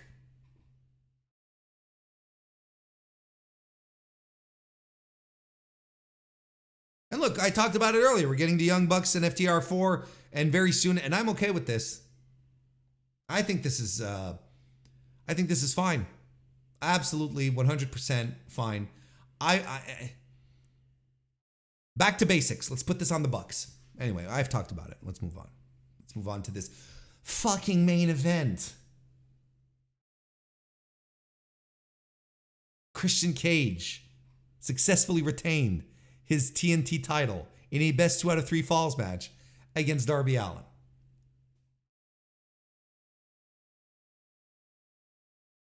What an absolute spectacle of a match. Just tremendous. Dramatic. And I'm not sure what I'm getting myself into when Darby Allin pulls the turtleneck over Christian's head and scores a pinfall like that. At that point, I'm like, all right, what are we doing here? Are we smoke and mirroring this? And despite, following some near falls, Christian Cage gets in control, and he has a good control segment. And then he tries to schmooze Nick Wayne's mom, who's in the audience, right? And then, she tosses a drink on him, She's pretending that she's into him, right? That she's like, yeah, well, here's my hotel room key. Why don't you come? No, none of that. She suckered him. Big tope suicida by Darby Allin. And Christian Cage throws him onto the commentary table. And then comes the spot where Cage sets the stairs parallel to the ring, right? And then he suplexes Darby Allin off the apron and onto the floor. Sort of dumps him, I should say. And then he goes and gets him on the floor, and then he scoop slams him onto the steps. And if you're paying attention, you can hear Darby Allin saying, "Do it again." And Christian Cage, I think he's defying his own better judgment here. I think this was a situation where you had the veteran hand here going, "Kid, I am not doing this because I am not going to be responsible for destroying your career." But Darby Allin, being a sicko, as mentioned in the chat, is like, "No, motherfucker, do the spot like we discussed." Didn't say that exactly. So he goes back on the apron with Darby Allin and suplexes him off and onto the steps in a disgusting bump. A stretcher comes out. They're doing the stretcher job. He's like, "Oh, my arm," and all this shit. Meanwhile, what is Christian Cage doing? He He's got no more, he doesn't have a chance with Nick Wayne's mom anymore, so what does he do? He starts peeling off the padding in the ring to expose the wood, the hard wood. And then when that's done, Darby is all strapped up on the gurney. Christian Cage frog splashes off the top turnbuckle all the way onto the gurney on the floor. Another disgusting bump. So he drags Darby into the ring, does a kill switch on the wood, but Darby kicks out. Scorpion Deathlock follows by Cage. Allen fights out, lands a Scorpion Death drop and a coffin drop, but Christian Cage kicks out. Then we get Bryce Remsburg, who bumps. I don't know why we're bumping, why we need minuscule quibble, but I don't know why we need a ref bump in this fucking match. What does the ref need to not see here? I just, look, just throwing that out there. Nick Wayne runs in. There was a low blow by Christian Cage, and Nick Wayne runs in, and he takes the TV title away from Christian Cage, who wanted to use it on Darby, but you saw this coming. You A+ audience of this D-list podcaster, you all saw it coming the minute that Nick Wayne was standing right next to Darby, side by side with the title, just ready to, you think, oh, he's going to swing at Christian Cage. No, that's not what you were saying. It's like, oh shit, that's it. It's happening. Here comes the turn. Blam! Nick Wayne cracks the TNT title across Darby Allin's head. Christian Cage wins this goddamn match and continues his fucking reign. Look, let's just go through the motions here. Sting comes out because Luchasaurus is here, and Wayne and Christian Cage, they're all beaten down on Darby. And then the lights go out, and FKA Edge appears. You think you know him. The worst kept secret all Sunday. Adam Copeland runs out to save both Sting and did I mention Sting was there? I'm all over this thing. And he chases off the heels. He has a stare down with Christian. You think he's going to do a concerto? No. No, again, you, the A+ audience, you knew that Edge was not going to concerto the icon Sting. You knew this.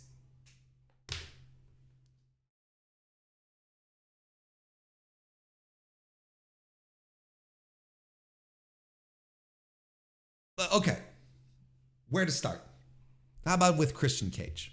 I believe, and this is not a bit, okay? I am being dead serious here. I'm being dead serious, and yet I'm cackling like a jerk. But I'm legitimately being dead serious here. This is not a bit. I believe Christian Cage is one of the greatest pro wrestlers of 2023. It's not even close to being a bit. Everything this guy has done in this company has been pitch perfect. Everything. There is not even a question that he is doing the best work of his career anymore. We can't even sit around and go, is he? What about his 2007? What about his first year in TNA? What about when he went back to WWE? No, the discussion is closed. He is doing the best all around overall work in this company in a mid-card situation that is outshining even some of the, even some of the main event stuff on the card. He's been tremendous. A methodical worker, smart worker. Gets the job done, knows what he's doing, and an unparalleled storyteller, both in ring and outside, and a peerless promo. And tremendous. Look, we're going to start compiling sooner than later our Wrestler of the Year lists. I can't tell you that Christian Cage is not going to be in my top 10 at the very least. It just absolutely tremendous stuff. And his creative in this company has been bar none. And he has a lot of say in what he does, folks.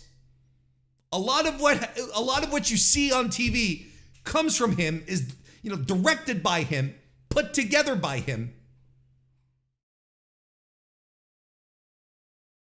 I was sure they were going to give Darby the title here, hometown hero, etc., etc. But who can be disappointed at this idea of Christian Cage? I can't even be disappointed at the idea of Christian Cage holding on to this title and continuing this peerless run. I've used the term peerless twice. Just tremendous stuff. Darby Allin, look, I'll tell you one thing. Darby's a sicko, and he will always be over. At this point, Darby Allin will never not be over. And he could go on a losing streak right now, and he'd still be okay. And I'll tell you what.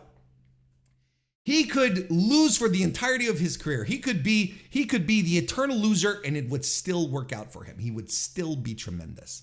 He would still be on top. Just outstanding stuff by Darby. He could absolutely be the guy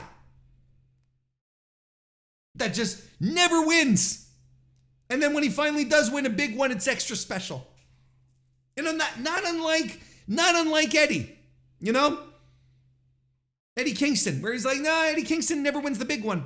And then finally, God damn.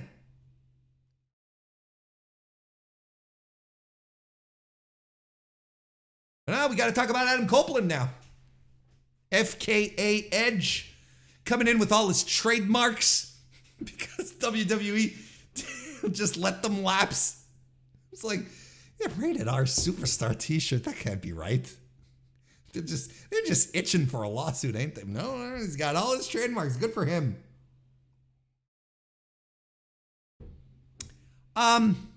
Look,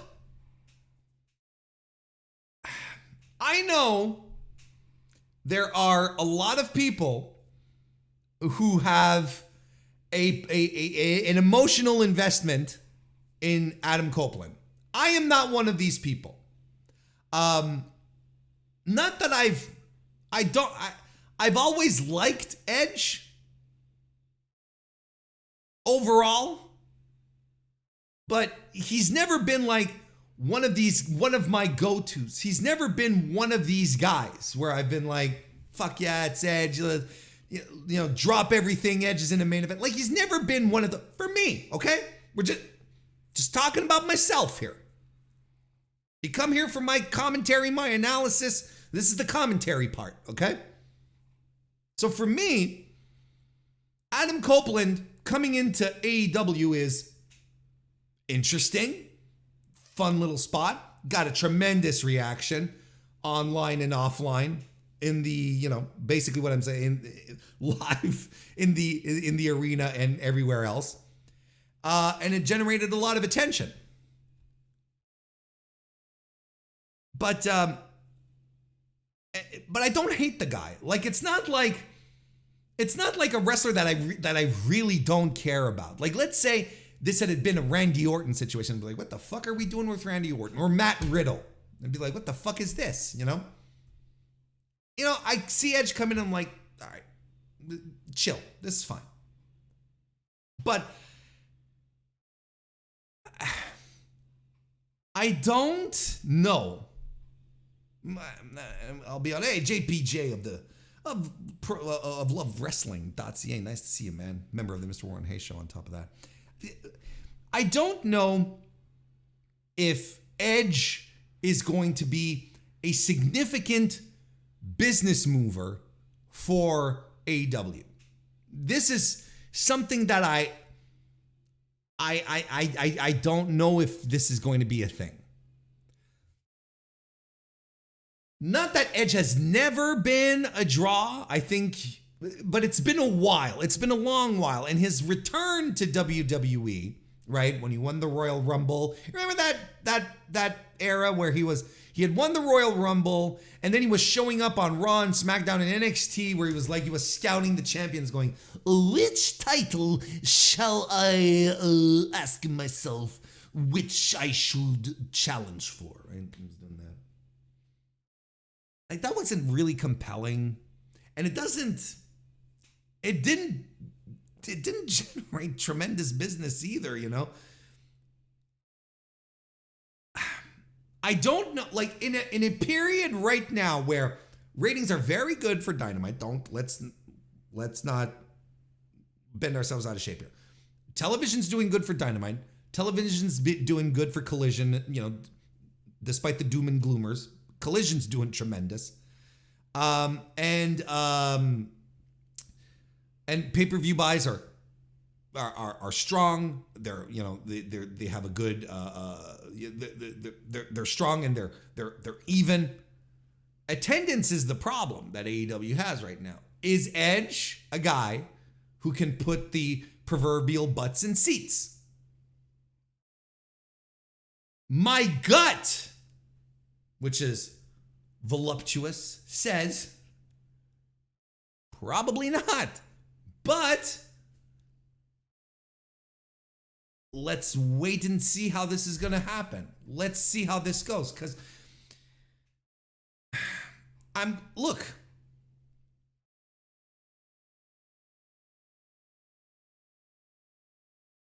If Adam Copeland wants to come in and he wants to wrestle in AEW, and I think he said in an interview, right, where he wants to wrap up his career in AEW. Look, this is what he wants to do. He wants to come in and he wants to wrestle his best friend, the guy he broke into the business with, right? He wants to come in and wrestle with his best friend and then retire. That's what he wants to do. He said it himself. I want to wrap up my career in AEW. He says, I love WWE. You know, I will always love the place, but this is what we're going to do. He sees the freedom. He's probably on the phone every week with Christian, and he's seeing what Christian's doing. What if he comes in and if AEW's freedom unlocks some stuff that we haven't seen in Adam Copeland in a while?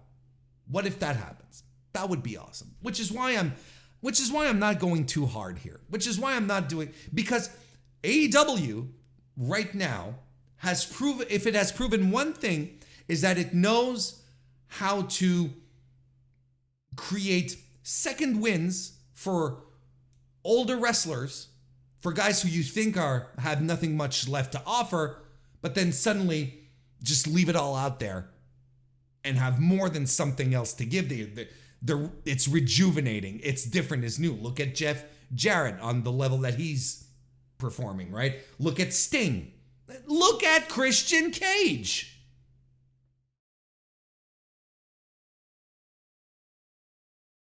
So I have to remain open-minded about Adam Copeland here, that maybe, just maybe, the shackles removed, he's got a lot more freedom, he's with his best friend again, and don't forget these guys. Do you remember their podcast?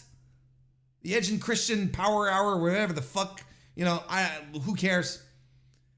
That was a great podcast. It was always a great podcast. Their sketch comedy show that they had on the network, that was great too.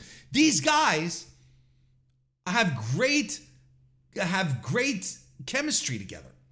So, and Christian is more than proving that he's a great mind right now in the business, a great creative mind. He gets it. He knows what to do. He's in a terrific angle, a terrific story that's been going on for months, And now Edge is coming in here to add in an extra story bump, a little extra something where people are finally like, hey, you know what? This is really exciting. This is really exciting to see Copeland and Christian back together. And even I myself, I'm like, there's probably something there. There might be something here. But the minute that Adam Copeland sits down in a ring, you know, with a single spotlight on top of him, with the rest of the arena darkened out to cut a thespian promo, he can hit the fucking bricks, pal. He can take a hike. I don't want none of that shit. But I'm confident that's not going to happen. I'll you know, keep it an open mind here. And you know what? I have to point this out. I really do. Because you know, I wish people realized the value of professional wrestlers being able to move around from company to company, just like wrestlers used to do in the territories, because it keeps every product and every pro wrestler fresh. The products don't get stale because you're always seeing the same people doing the same things and in the same angles and so on and so forth. And the wrestlers move around and they go to different places and they wrestle different people and they come back. They circle back, and they've got new things to offer. They've tried out different things in different territories. You know, I'm going to use the word, the territories. They go to different territories, they come back, they have something new to give, right? That's all there's seldom anything wrong with that. That's why New Japan sends their dojo graduates off on excursion when they're done. That's why they send him. Look at Tetsuya Naito. Finishes his excursion, does some stuff, doesn't quite work out, goes to Mexico, and he comes back and he's completely reinvented into the megastar that he is today. If Tetsuya Naito doesn't go to Mexico to be a Rudo, we don't get LIJ Tetsuya Naito today. I fucking guarantee it. That's unquestionable. Hey, Mr. Manoa, nice to see you and welcome to the show. So it's the same thing here. People accusing Edge of not being loyal, being a traitor, crying. I've seen the TikToks. Christ, TikTok is a fucking wasteland. It's a wasteland. I know it's performative. Who cares? There's no value in this. No value. I hate AEW so much. They took my edgy poo away. Christ.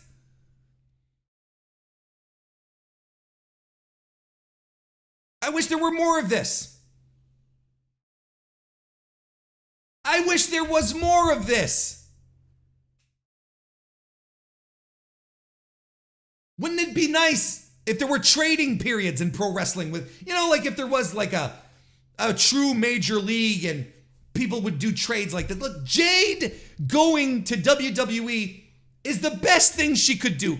I think it's the best career move she could do. Good for her. But you know what? AEW is not going to come crumbling down. And Edge leaving WWE to go dip his toes somewhere else, to try something else somewhere else. Good for him. And WWE's not going to come crashing down either. Edge finally saying, hey, I'm going to do what my friend Christian Cage did in 2005. I'm going to do it now. People need to grow the fuck up about this. And they have to realize that People moving from promotion to promotion is good. It's healthy. It's good for you. It's good for me. It's good for the wrestlers. It's good for the business. The status quo kills the business. We lived through 2 decades. 2 fucking decades of one major league company creating a status quo in Major League Wrestling. And everything plummeted. The business had never reached these lows. WWE was in the tank. What did it take for WWE to start becoming a hot program again? What did it take? It took competition. It took another major league pro wrestling outfit for WWE to be even remotely considered a hot product again. Competition in this business is good. Status quo sucks.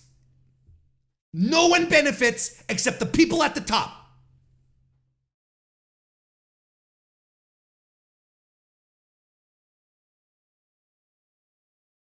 AEW is full of former WWE guys. WWE was the only place for pro wrestlers to make money for the past 20 years. Of course, there's going to be a substantial amount of pro wrestlers from WWE in that company. It was the only game in town. What the fuck is this argument? What are we talking about?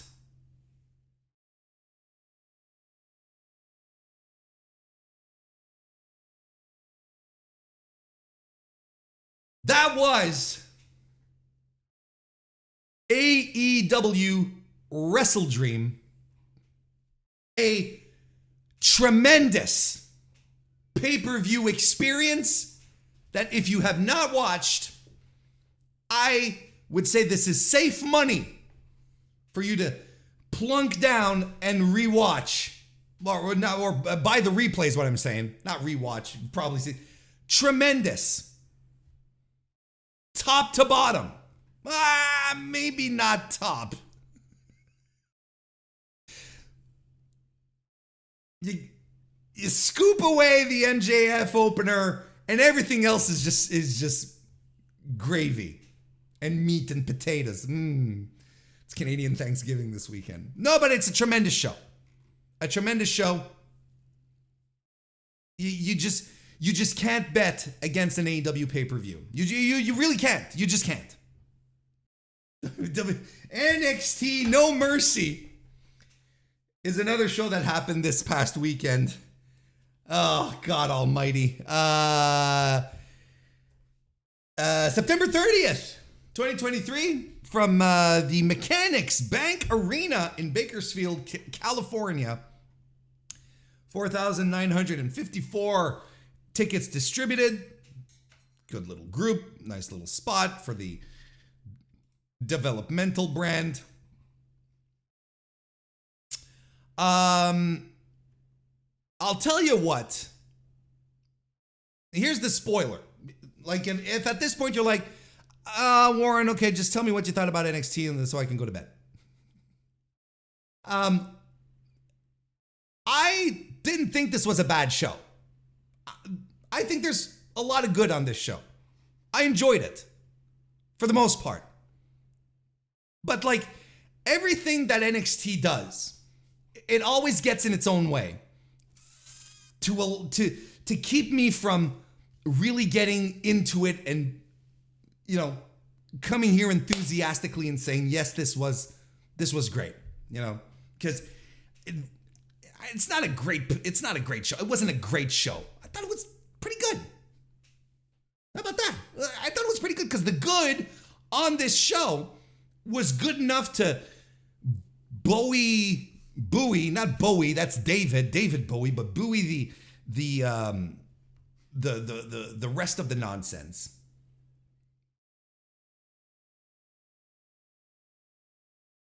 But then, look, here's the thing. I watch this show and then I see the reactions. And I have people that I consider like, you know, analysts and whatever, pundits, and they're going, this is as good as the takeovers as old. And I'm like, I don't think these people have watched a takeover of old. We're not even remotely close to the golden years of the NXT takeover, which was an unmissable top tier rallying cry for pro wrestling fans, where everyone gathered onto these shows and were blown away every single fucking time. Like shows that just blew everything out of the water. You all, if you remember them, you'll remember them as fondly as I do. Airing on Saturdays on the WWE network on the weekend of one of the big 4 pay-per-views, right? And they'd just be tremendous. And everyone was always excited about them. And then the next day you'd be like, there's no way the main roster will top that. You remember that? That's the discourse that would exist over this. Now I watch this, and it's a fine show.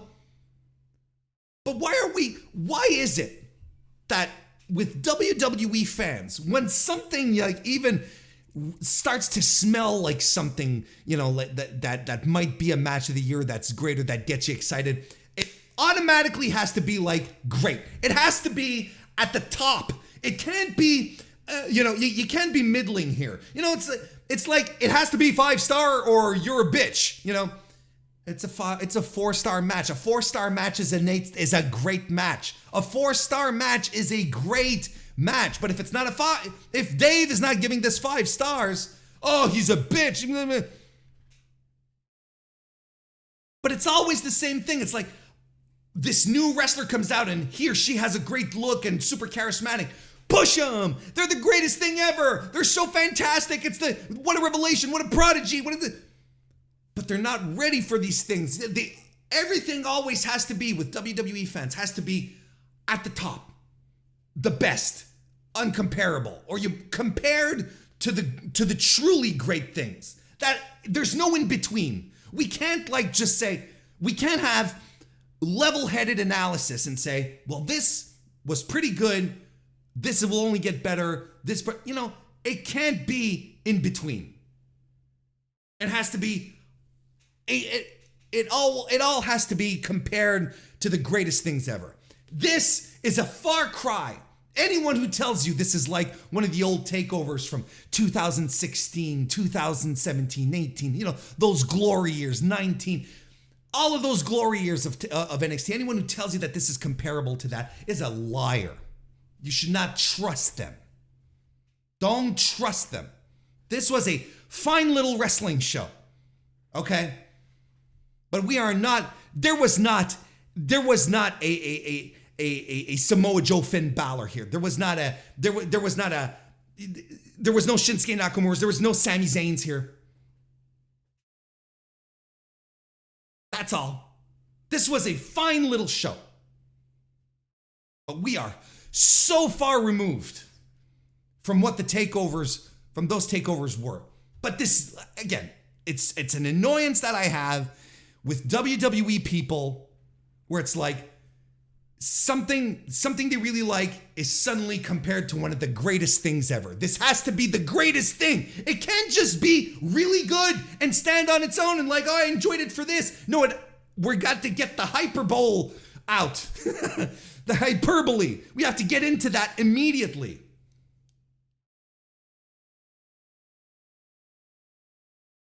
You see what I mean? And this is what's frustrating sometimes when it comes to when you want to have level-headed conversations about pro wrestling. People say, no, this was tremendous. And look, there are people out there in positions that amplify these types of messages. So this is not just like rando fans. And I know there's people in the chat who know what I'm talking about.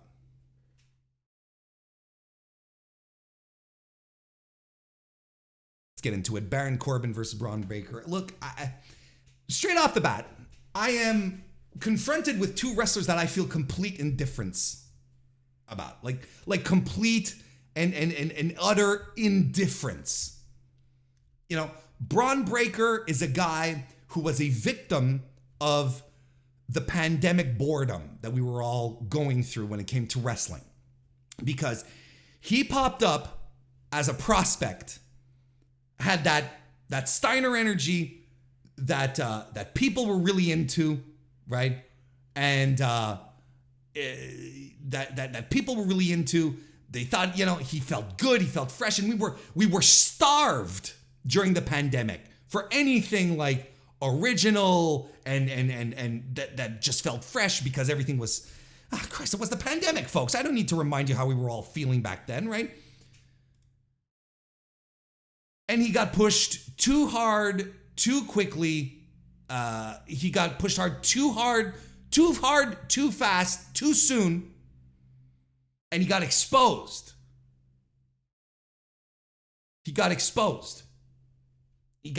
for being for being too green, for just legitimately being too green, not having a connection, so on and so forth. How do you rehabilitate Baron Corbin after years of being a goof? After being, doing the suspenders gimmick, doing the Chili's table placer gimmick, doing the king gimmick, and being buried by Becky Lynch and The Rock in the ring, having fucking dog food being poured all over him, all this shit. How do you rehabilitate Baron Corbin after years of this? How am I supposed to look at this, the JBL gimmick, which was temporary, but like I don't care about this guy anymore. Like, why should I suddenly care about him? And I definitely don't care about him in regards to Braun Breaker, who, in fairness, I feel he's finding his feet with this gimmick, with this badass gimmick. I think it's so funny. Badass Braun Breaker. It's just like, you cut straight to the chase, no fancy names, just badass. So, okay, we'll just cut right to it. That's how we're calling him moving forward. It's like, when they changed his name to Big Bill, W. Morrissey, Big Cat. No, we're calling him Bill. Big Bill. Why? Because he's big. I'm okay with this. So, in fairness, I find he's finding his feet. But he's still a guy who got exposed because his skill set was limited. And a lot of us were looking at him going, it's like, what kind of creation, what kind of connection will he have with the fans? And the fans ended up turning on him when the pandemic was done, which a lot of us sort of saw coming, because he doesn't have a crowd, he doesn't have any crowd connection. And look, this was such a basic WWE match. I don't know. I got nothing for you. It didn't do anything for me. They did walk-in brawls. Walk-in brawls is one of the worst things. And look, it wasn't a bad match, but it's a match that left me completely indifferent. And I was just like, all right, stuff is happening. Guys that I don't have no attachment to, like I do not care about. Let's just move on. Baron Corbin came in with a chopper. Now listen, if we're doing our best here, Baron Corbin won, by the way, defeated Braun Breaker, right? Your young up and coming superstars. Baron Corbin came in on a chopper, and we have to mention this, especially for later, but he came in on a motorcycle, vroom vroom, and nothing screams more desperate to me than how old is Baron Corbin? Than an older white dude on a chopper. How much is it?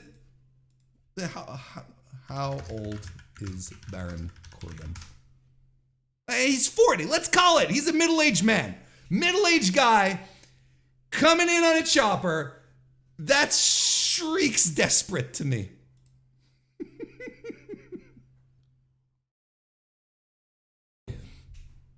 NXT North American title match. Trick Williams defeated Dominic Mysterio. to become the new North American champion. Dragon Lee was the special guest referee. Interesting to note that the best worker in this match was a special guest referee. Dominic stinks. This is my analysis of this match. I thought this was poor. I hated this match.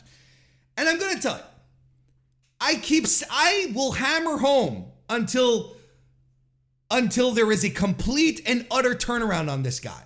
But Dominic stinks. I don't even see it coming. Dominic stinks.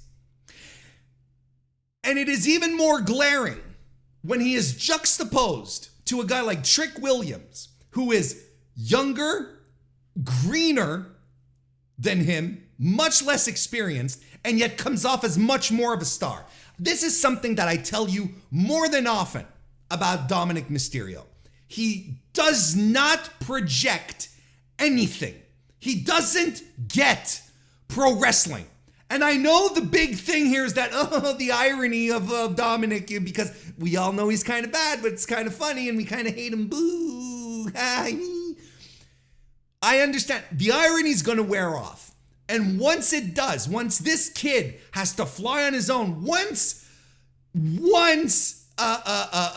Ripley stops carrying his ass, he is going to crash and burn so incredibly hard.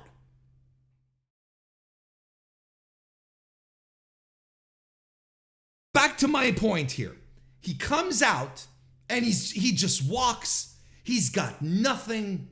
And for some reason, people think he's like, he's going to improve. He's so young. He's not even that young. He's in his mid-20s. What are we doing here? Well, he's even older than that. Age, Dominic Mysterio. He's 26. Like, we got to stop pretending he's in his 20s. We got to stop having Julia Hart conversations like Julia Hart conversations for Dominic. And how long has this guy been in this company? Wrestling, top tier wrestlers. His father, Seth Rollins. Why isn't he picking anything up? He just shuffles his feet to the ring. Even lackadaisical characters should be able to project. Look at Orange Cassidy. But he's just a schlub. He's just a guy. He's a guy in a t-shirt who likes to do flippy doos. That's what he is. So when he comes in, so when you have Trick Williams, who is next to him, and listen to what I'm saying here. Trick Williams, tremendous physical shape, has charisma just oozing from his pores. Has swagger, knows how to talk. And he's standing next to Dominic. I'm like, who's the star here? It's not hard. And don't get me wrong, I am not here sitting in front of you saying Trick Williams is the greatest pro wrestler of all time. He's a prodigy, he's a generational talent. He's green. Green as fucking gas.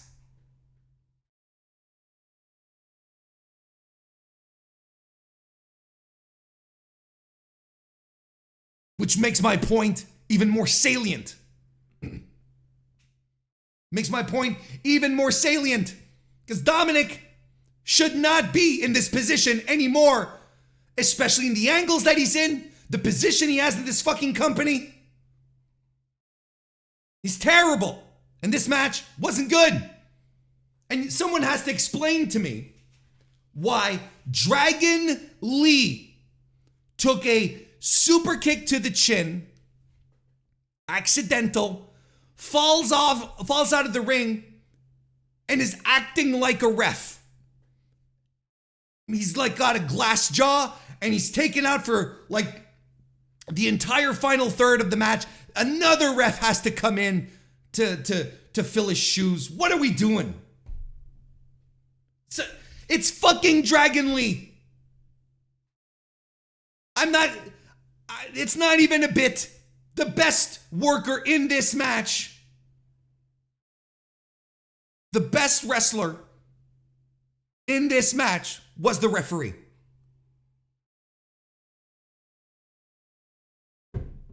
no interest in this. This stunk. Only served to underscore the shortcomings of Dominic Mysterio. And we had an NXT Tag Team title fatal four-way match where the family, that's Tony D'Angelo and Stax Lorenzo, defeated Angel Garza and Humberto Carrillo, the Creed brothers, and Out the Mud. That's right, Out the Mud. Bronco Nima and Lucian Price, who I was not familiar with. New tag team. They had the whole San Andreas aesthetic going for them. And they came out on lowriders. Not the cars, bicycles. And look, I understand the representation, the culture. I know what they're going for here.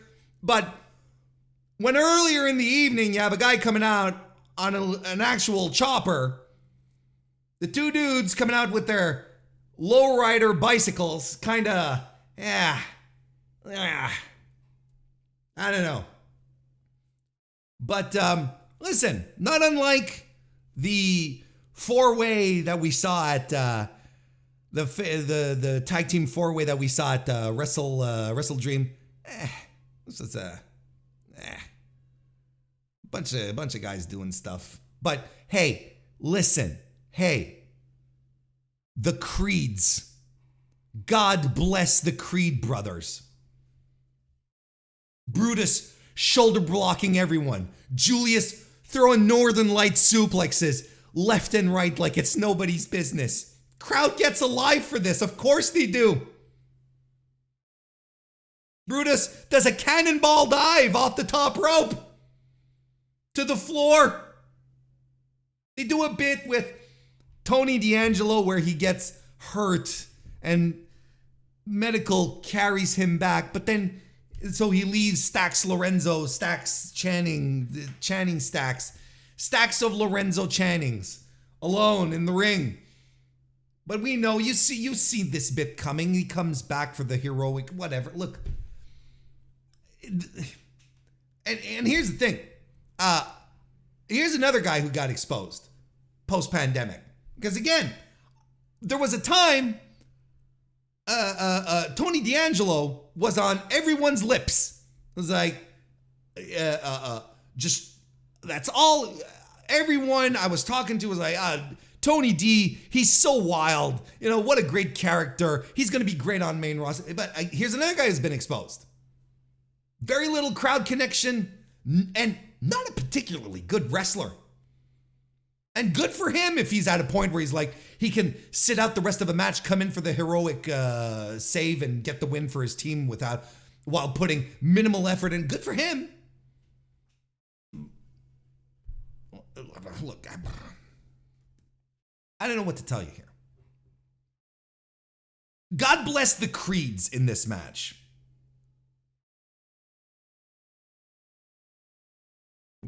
The D'Angelos retain, though. I don't know. I guess this. Look, it was. I don't want to give the impression that I'm shitting on it because it really wasn't. The worst match of the show was the four-way. Not the four-way. The North American title match. That was unquestionably the worst match of the show. This was fine. It was all right. Good little match. Just too much stuff happening. I don't care much for these matches, but you guys know this. It's a me thing. But God bless the Creeds. They were fantastic. WWE NXT Heritage Cup title match. This was the end of their G1, their round robin here, where Noam Dar retained his Heritage Cup by defeating Booch in round 6 of this. Now, this was actually good. This was actually quite good. And I was really into it, okay? I thought the way they used the rounds gimmick in this match was tremendous. And we seem to forget that Noam Dar is a tremendous worker. So we got ourselves some British style wrestling going on here. And Butch, he's coming out here in this match and he is in full on bruiserweight. He's in full throwback mode. He's not Butch, he's Pete Dunne. He's Pete Dunne. He's Pete Dunne in everything but name. And he's doing joint manipulation, everything. Look, good opening round. Let's get to it. Good opening round. Second round goes to Dar because Meta 4, which is his stable with Oro Mensah and Jakara Jackson and Lash Legend. Second round here goes to Noam Dar because Meta 4 got involved. You get it? Meta 4. It's a play on words. Meta 4. In round 3, Butch ties him up with a bitter end. So it's 1-1. And then round 4, things really start to cook with some tremendous back and forth from both guys. Fisherman's Driver by Noam Dar, and Dar is saved by the bell from passing out from a submission that Booch had locked in. Just tremendous stuff. Round 5 has Noam Dar gaining a great fucking near fall off of a knee lift. Just fantastic. And we get a superplex by Booch and a brain buster on the apron by Noam Dar. It all goes to time again, and then round 6 has a cheap shot by Oro Mensah and an overroller by Dar. Butch kicks out of it, hits the Tyler Driver 97 because Tyler Bate was in his corner. A little bit of a British Strong style reunion going on here. Tyler Driver 97 by Booch, but Noam Dar kicks out of that, who gets his finger snapped. We get a bitter end, but then, and this is all building, and I'm into it, but then what happens? WWE happens. The Gallus boys arrive, kind of out of nowhere, and they start distracting the ref, because the ref has to get distracted with things happening outside of the ring that don't concern the match, right? And this allows Joe Coffey to come in, to lariat Pete Dunne down, allowing Noam Dar to get the win. And I am so fucking disappointed in this finish. I was really, really ready to give this match, to put this match over like into a 4.25, 4.5 territory. This finish really, it sucked the wind out of me. Why? If there was one match on this card that could have just been completely devoid of any nonsense and interference, it was this one, because it was just too expertly put together. Tremendous match until the finish. I loved it. Ilya Dragunov defeated Carmelo Hayes to become the new NXT champion. This ruled. Tremendous match. This was a fight. An absolute fight. Physical, brutal. I love how Dragunov gets Carmelo Hayes out of his comfort zones. You know, where Hayes has this flashy offense, you know, likes to do aerial stuff. But Dragunov, he's another beast. It's like, no, I'm going to drag you down. I'm going to punch you down. I'm going to kick you in the face. I'm going to elbow you in the face. I'm going to chop you until you bleed. It's good shit. It's a tremendous match. Dragunov tries to go coast to coast. Carmelo Hayes goes to interrupt it like he did in their Great American Bash match, which I had liked as well. Tried to interrupt it with a code breaker, but Dragunov counters it with a DVD right in the corner and then does the coast to coast. Just tremendous stuff. Outside in suplex by Dragunov. God, he rules. He just rules. Torpedo Moscow was interrupted by a code breaker. Dragunov then stumbles back into an H-bomb. Cutter off the apron by Hayes. But it's a super H-bomb. The top rope forearm smash that gets the win. I thought this was tremendous. Match of the night. Absolutely tremendous stuff. One of the best matches that you'll see in NXT this year. I know a lot of people are calling this a match of the year, and I can't. I can't go down that route. I've seen better Ilya Dragunov matches than this. This is a great match. Don't get me wrong. I don't think it's a match of the year. I don't think you can 5-star this. That's just me. I really don't. What a tremendous. But you see, here's the thing. Again, this is what I'm talking about when I talk about WWE fans who are like, this was great, match of the year. No, it doesn't. It was great. I don't think it's a match of the year. Ah! You're just a hater. No, I loved the match. I just don't think it was that great. You know, if you look at Ilya's body of work in WWE, he has 5-star matches. Go look at those, and then come back and tell me. Go back and tell me that that he's. Go back and tell me that he's good or not. That this is a 5-star match. I mean, go back and tell me that.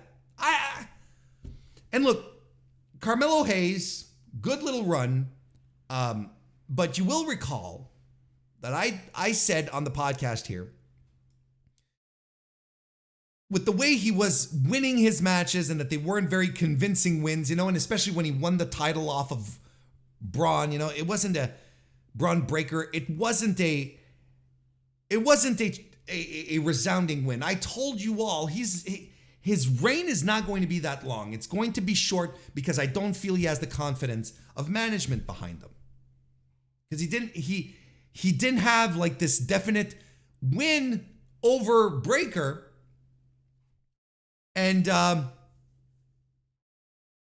so I'm not surprised that his title run has come to a close so soon, because I don't think he had the thing. I don't think he had the thing.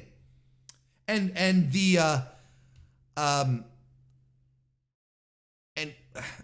as far as his career goes, I think if anything, this title reign has kind of shown that I think he has a solid career ahead of him. He's tremendously talented.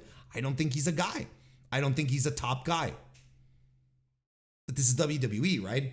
This is a company that is convincing you that Austin Theory is a guy, so they can do whatever they want, really. But, you know, he's a overall better wrestler, better package, better presentation than Austin Theory ever will be. Don't get me wrong. Like, I'm not trying to, don't let me muddy the waters here. Carmelo Hayes is a far superior investment.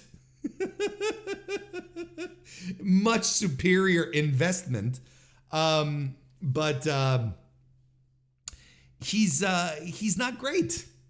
Like, he's going to be very good. He's going to be tremendous. He's going to be a tremendous addition to the roster, but he's going to be a top level mid-card guy. He might get a sniff of a world championship at some point. Look, WWE invents world championships whenever they feel like it, whenever, whenever they want. So I kind of think I think he's good. I don't think he's great. And, you're more than welcome to prove me wrong. Ilya Dragunov rules. But Ilya Dragunov is one of these guys that I don't know how, because of course now, people have been catching up to stuff that a lot of us have been seeing for years. It's like, put him on the main roster, not unlike Walter, right? And he's a guy that I don't know if he's. I don't know how well he's going to translate to the main roster. Ilya Dragunov is a tremendous, formidable, incredible pro wrestler, okay? But I don't know how he's going to translate on the main roster because, well, I mean, his size is one thing. His size is a thing, and you know, he's a little off-putting, you know. It's look. I thought this was, look, it's not distracted from the match here. I thought it ruled. Great match. I think I gave it 4.25. And I think that's fair. Tremendous match. Match of the night. One of the best things I've seen on NXT in a while.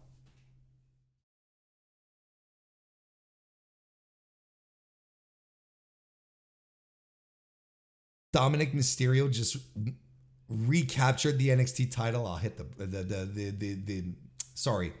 the North American title. It's ridiculous. What? We're doing this live, of course. We record live on Tuesday nights, 7 p.m. Eastern, and NXT's just wrapping up. And now, what? Roman is going to be on NXT next week? He said that Roman Reigns will be there to help train Braun Breaker. Train him for what?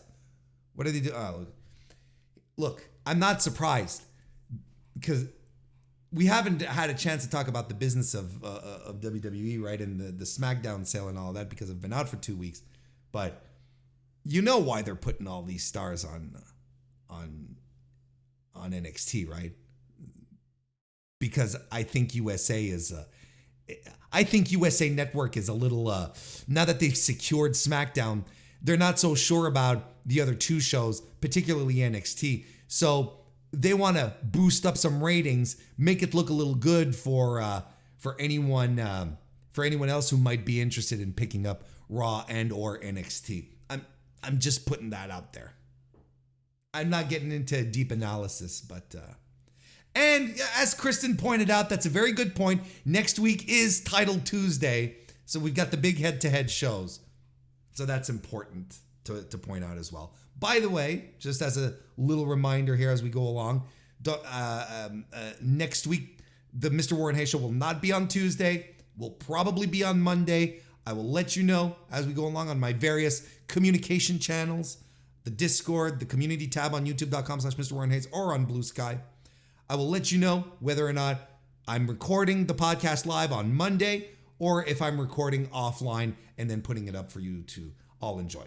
I'll let you know, but definitely not recording next week during the Battle of the Titans next Tuesday. Speaking of the Battle of the Titans, main event, Becky Lynch defeated Tiffany Stratton to retain the NXT Women's title in an Extreme Rules match. And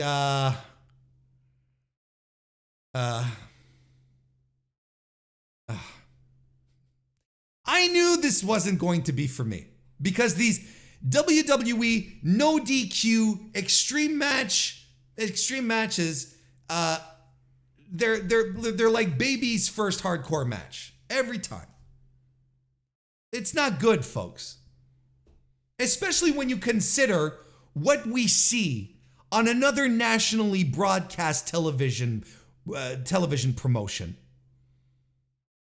If you come in and you tell me we're going extreme and you have rubber tools and you pull out a rubber baseball bat covered in rubber barbed wire, I can't take this seriously. There's not enough suspension. I cannot lift my suspension of disbelief enough. Just don't fucking do it. You know what I mean? Don't insult my intelligence as a wrestling fan, which is an oxymoron, but don't insult it by doing this. Look, and it was really funny because Tiffany Stratton pulls out the toolkit, opens it up, and she pulls out a wrench. That's the first rubber weapon that's used. And she swings it at Becky. And Tom Phillips. No, not Tom Phillips. Who the fuck? Vic Joseph. Tom Phillips that's a old fuckface. Vic Joseph has he says, after she's done this, he goes, oh, and that is a steel, that is a wrench, that is a steel wrench that she just swung at Becky Lynch. And as he's saying the word steel, Tiffany Stratton threw the wrench in the air. And as he says the word steel, the wrench hits the apron and bounces off doing cartwheels.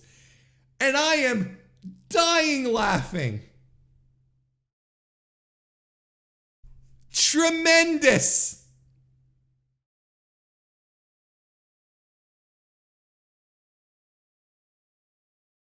And I know I hear you. Oh, but they don't have to do it for real. They don't have to really strike each other with. Look, at some point, you're either convincing me that these people are in a fight or not. That's the very essence of professional wrestling. Make me believe that you're in a, and you're billing this as an Extreme Rules, and you're pulling out rubber barbed wire. It's like, fuck off. Just don't do it. Just don't do it. Don't pretend, because it makes you look stupid. It made everyone in this match look stupid. The dolls and the goofy barricade spot.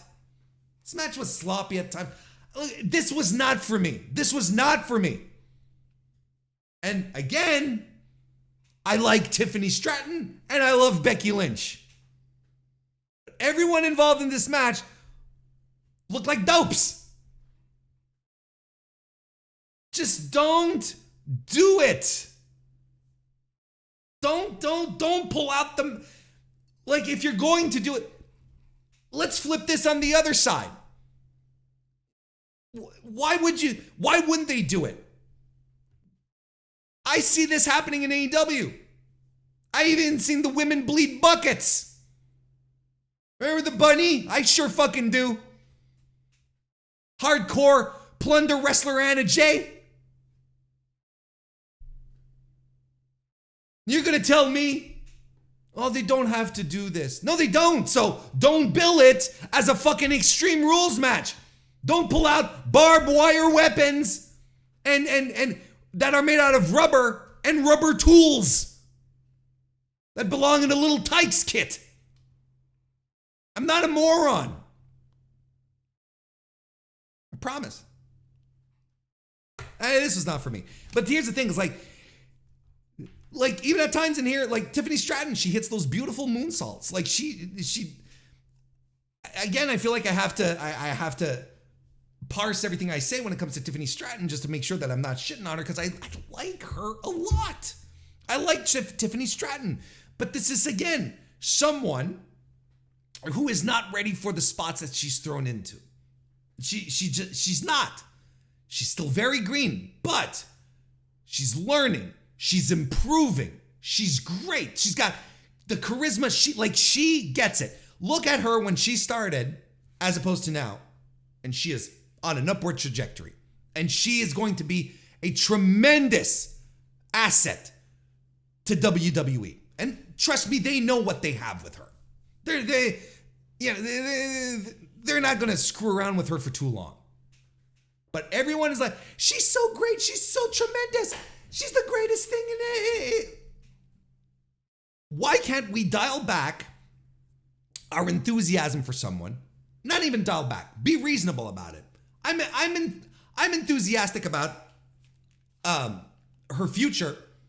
I can point out that she's not quite ready. There's still stuff she needs to work on. She's still a little green. Doesn't mean she sucks. Doesn't mean I'm bringing her down. Doesn't mean I don't want her to succeed.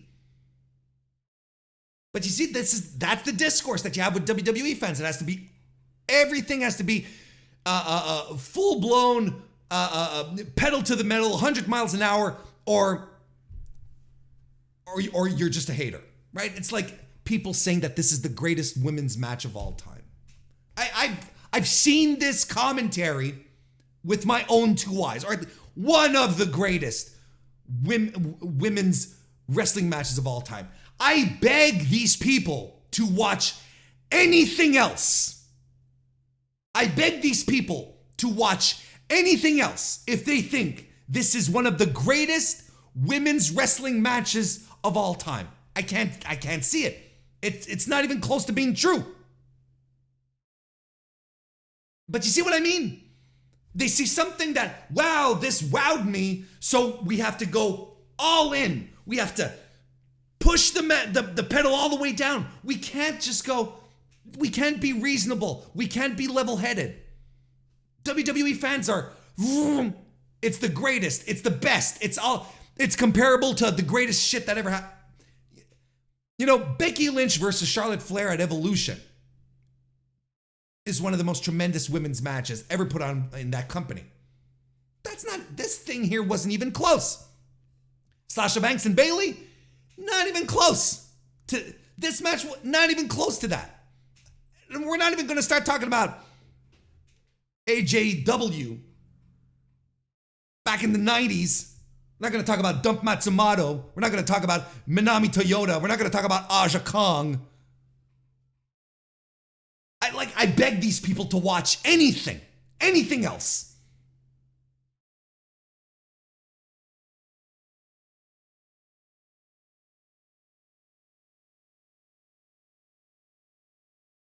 Good little wrestling show.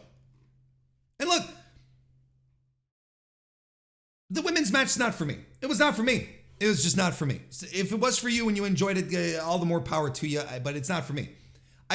I just want you to have the clarity to realize that it was not a great match. That's all. That's something great that you're going to remember. You're going to talk about it with reverence. It was sloppy. It was dumb. It made fun of you by thinking that rubber weapons could hurt someone. That we were literally LARPing as pro wrestlers here. It's like, no, what are we doing? No. Because now it is time for us to get into the nitty-gritty and preview WWE Fastlane 2023. It is a PLE event that is happening this very weekend, folks. Did you know that? I don't even know if people realize this, that there's a Fastlane thing happening this weekend. Good job, Warren, not being prepared. Fastlane 2023.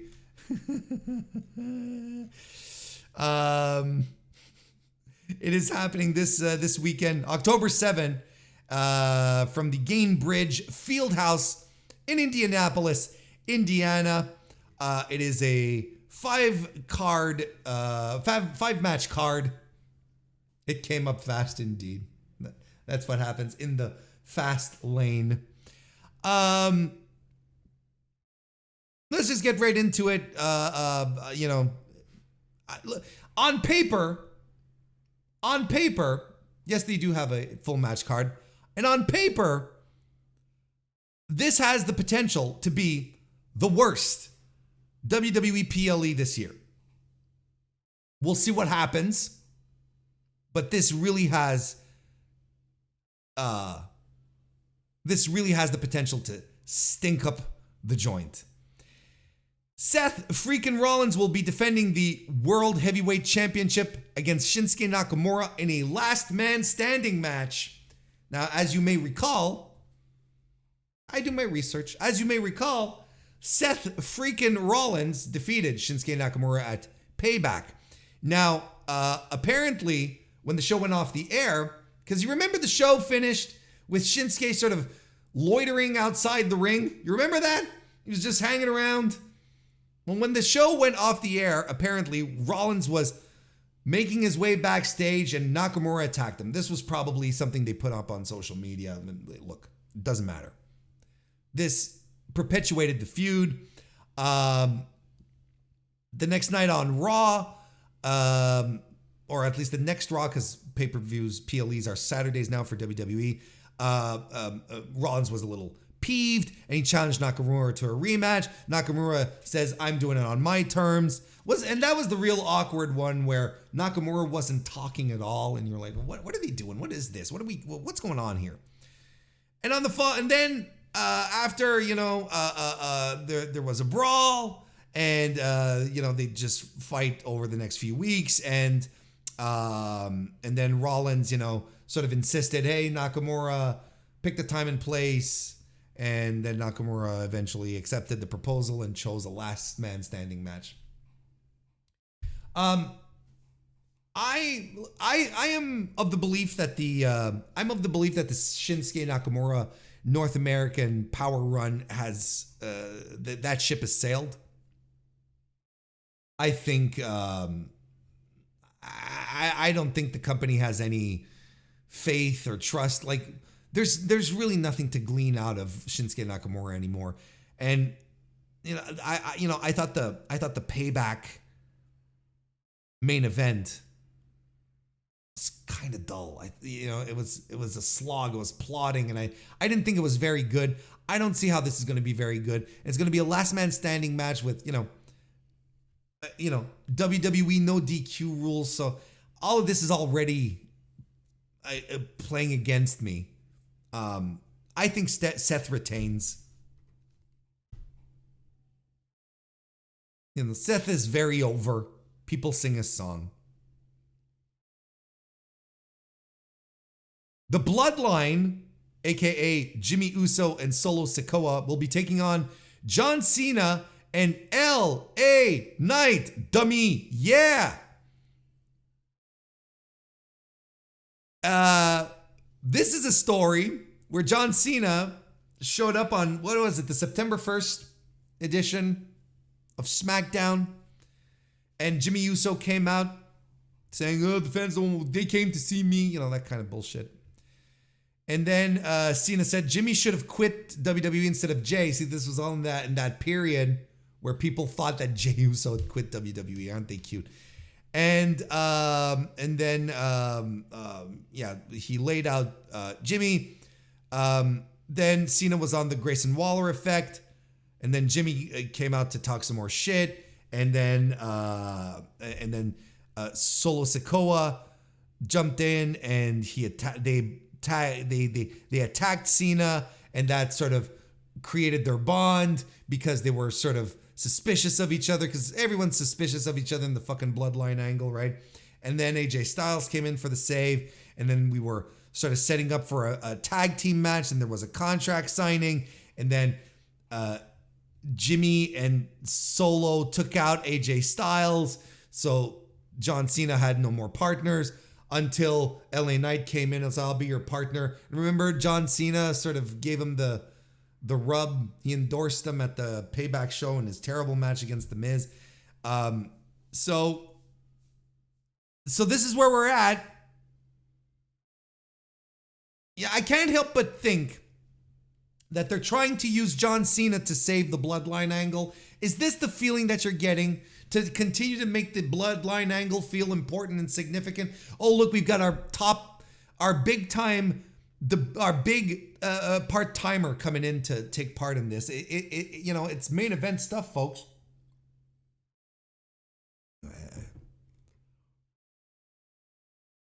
Like, I can't see this being a good match. I'm sorry. Don't. Io Sky will be defending the WWE Women's Championship in a triple threat match against Asuka and Charlotte Flair. Ever since SummerSlam happened, Damage Control have been feuding with Asuka and Charlotte, and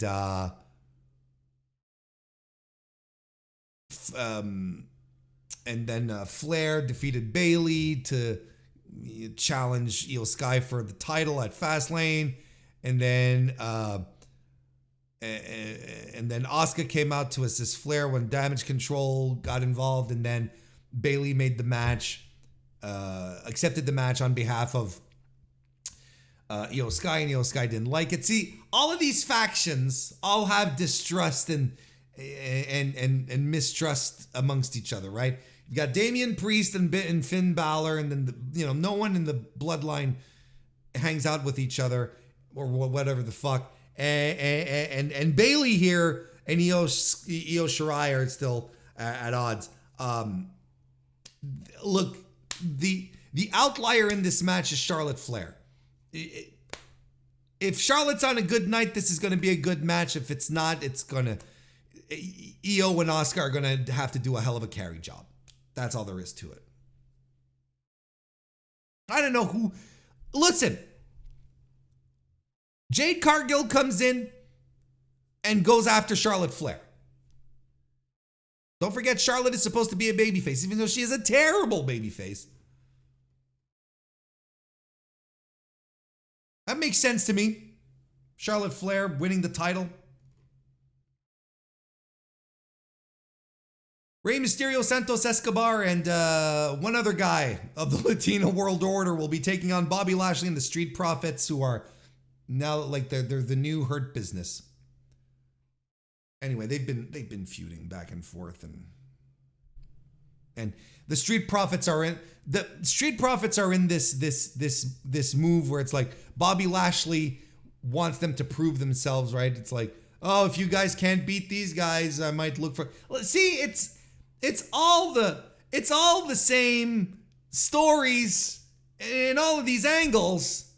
It's all people who don't trust each other. No one's a friend. Always, it's all the same thing.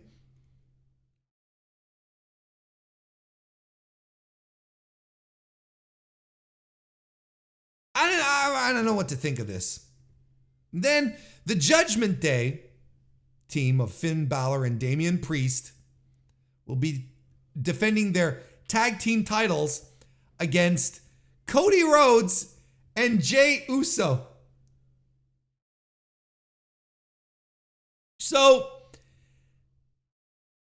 okay, let's just recap this. We just mentioned it, but we're going to recap this. Jey Uso quits WWE, right? Then Cody Rhodes shows up at Payback. Wasn't it at Payback? What pay-per-view was it? Or was it SummerSlam? I think it was. Who the fuck cares? He shows up and he's at the Grayson Waller effect. And he says, I had to pull a lot of strings for this to happen. But Jey Uso's coming to Raw, and then Jey Uso comes out and everyone loses their shit because he's going to Raw. And apparently, the brand split is still alive and thriving in the minds of people. I don't understand why people just never learn their lesson. So, this is all fine and dandy. Jey Uso, so Cody Rhodes, and he said it, I had to cash in a lot of political favors. Cody got worked. He got worked if he cashed in political favors to get a guy in from one brand to another brand. But so the story they've been telling here, all right? The story they've been saying in this regard has been Jey Uso, because of his past affiliations with the Bloodline, is mistrusted by the Raw roster. Right? They're not sure. Some people feel like, he shouldn't be there. Cody got pushback for bringing Jey Uso, excuse me, a Freudian slip there. Jey Uso back to Raw. He got a bit of pushback. Because Jey Uso, we're not so sure. Matt Riddle, though, it's fine.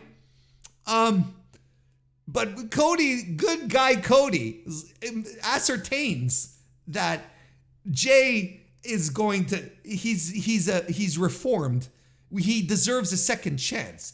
Everyone, which I can get behind. It's all just so fucking funny. And the Judgment Day tried to recruit Jey, that he told him to take a hike.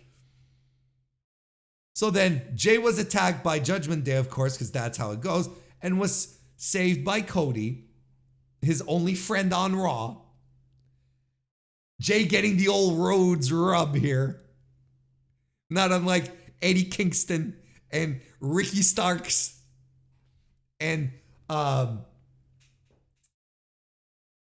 Warhorse and Brody Lee and Darby Allin getting the old Rhodes rub here.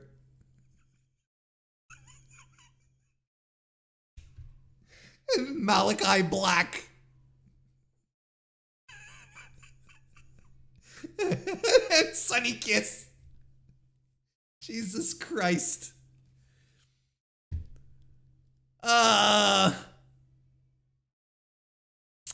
So basically, this is the story of how their team came together.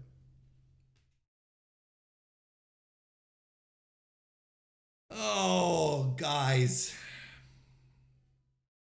Gals. Non-binary pals. I think the big question here isn't like the big talk of the town. Is Jey Uso going to betray Cody Rhodes? Is this all the stories we can tell in WWE? Betrayals, suspicions, proving yourself to someone.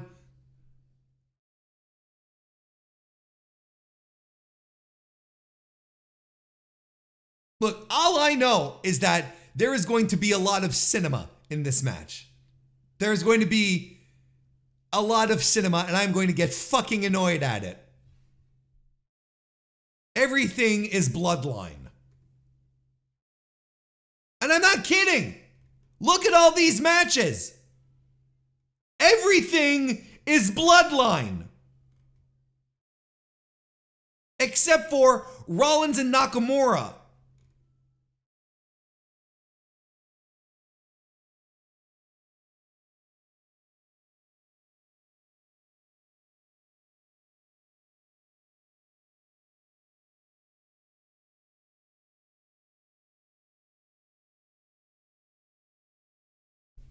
Fastlane. I'm gonna watch it. I would feel like I'm doing you all a disservice if I'm not watching this.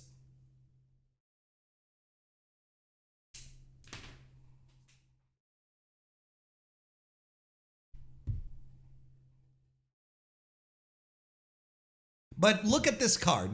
Let's just wrap this up by saying that. Look at this card and tell me that this does not have the potential to be the worst WWE pay-per-view of the year. PLE. Main roster. On paper, looks terrible. It might just suddenly turn up and we have something absolutely phenomenal. But John Cena, LA Knight, Jimmy Uso, Solo Sikoa, that's not the work rate special, if you know what I mean. Freaking and Shinsuke might not even register as anything interesting. Their match at Payback, I thought it was plodding and boring. I thought it was a snoozer. The women will depend on how Charlotte shows up. Maybe the trios match has some potential. Look, Cody's gonna work hard in this fucking tag team match. We'll see how everyone else sort of combines, but you can at least guarantee that Cody's gonna work his ass off in the tag team match. But this really has the potential to be one of the worst. This really has the potential to be the worst WWE PLE of the year. And let's wrap this up by previewing, I should say, the end of the Destruction Tour in New Japan, the last tour before we get onto the road to Wrestle Kingdom. New Japan Destruction in Ryogoku. We're going to be at Sumo Hall on October 9. Of course, in Tokyo, Japan. We got the Just Five guys in a trios match. Taichi, Doki, and TBA taking on the House of Torture trio of Yujiro Takahashi, Sho, and Yoshinobu Kanemaru. Well, since we haven't spoken in a while, Yoshinobu Kanemaru turned on Just Five Guys a couple of weeks ago at the Destruction in Kobe show last week. Yeah, and he was a five guy OG, and he attacked Tai Chi, causing Tai Chi to lose the King of Pro Wrestling title to Sho. By the way, I am not excited for the future of King of Pro Wrestling with Sho. And the King of Pro Wrestling has been good. Let me say that again. King of Pro Wrestling title has been a title that's been made by the person who holds it. The Shingo reigns have been tremendous. Tai Chi's reign, maybe not this one, but his previous one, is tremendous. The Yano stuff can hit the bricks. So I'm not excited for the Sho era of King of Pro Wrestling.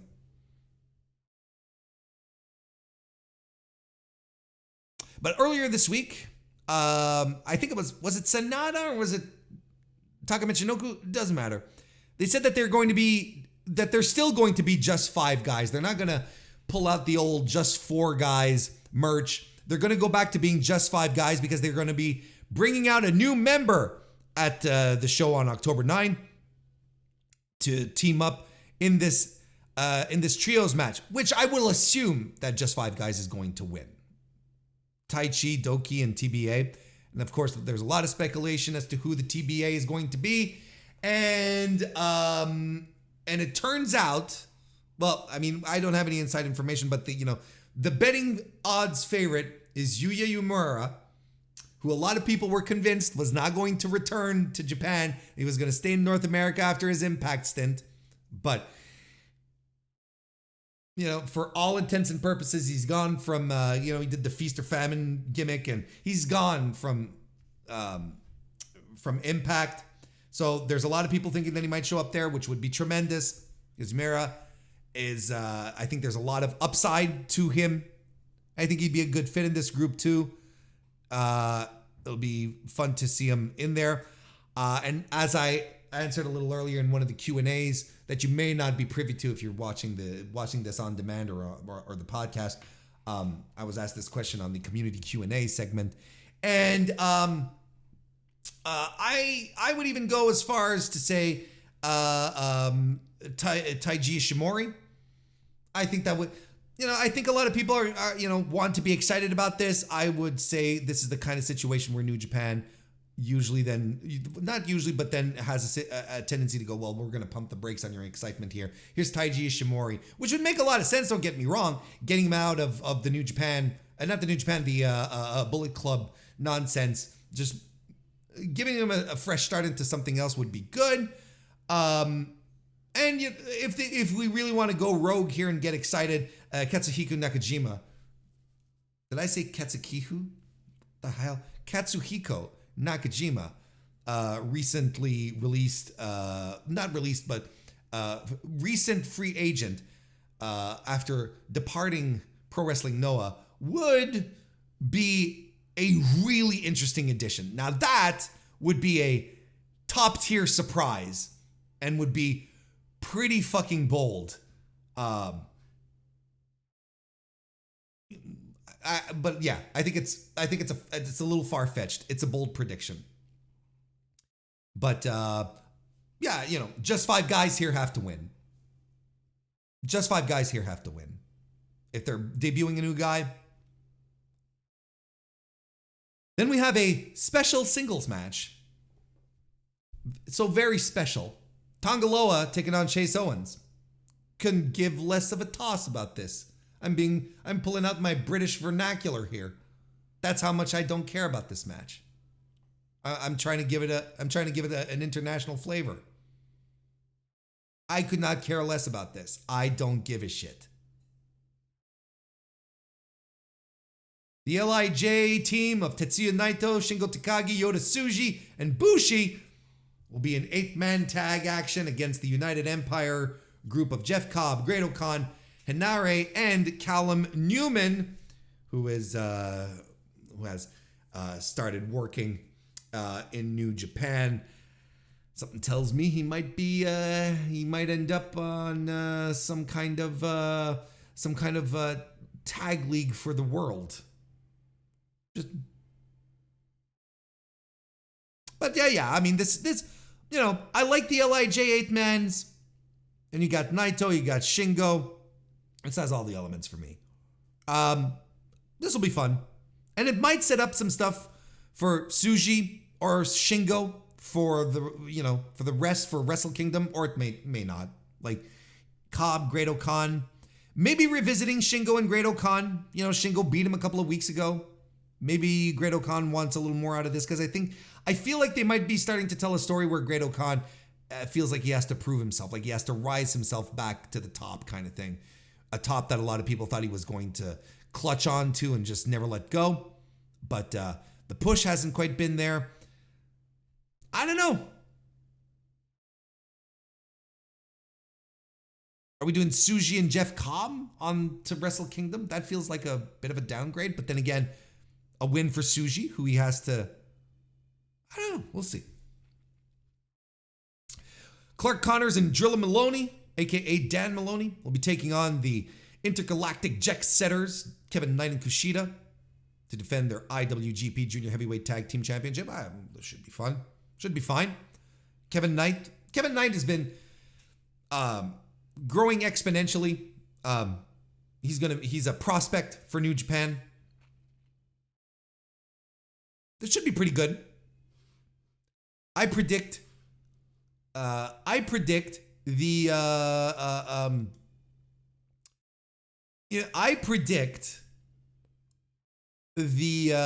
that the War Dogs, that Connors and Maloney, here's my solid prediction here.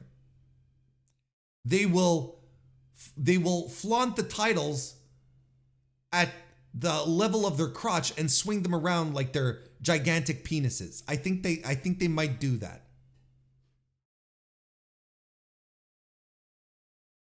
Master Wato, Shota Umino, and Yuji Nagata will be taking on Strong Style, Minoru Suzuki, El Desperado, and Ren Narita. 6-man tag match. This will be the final match of their best of 7 series that they've been having throughout the Destruction Tour. And I'm excited for this coming to an end. Of course, they're tied. This will be the deciding match. Let's go. All people I like in this. Like to love. You got Shota, you got Suzuki, Desperado, Nagata. Those are my top guys in here. I love Narita. I love Master Wato. This will be a blast. What are we doing here? It's been a good series too so far. Let's go. I'm excited for this. This was a nice little distraction on the tour. This was something very simple that had like no top level, top tier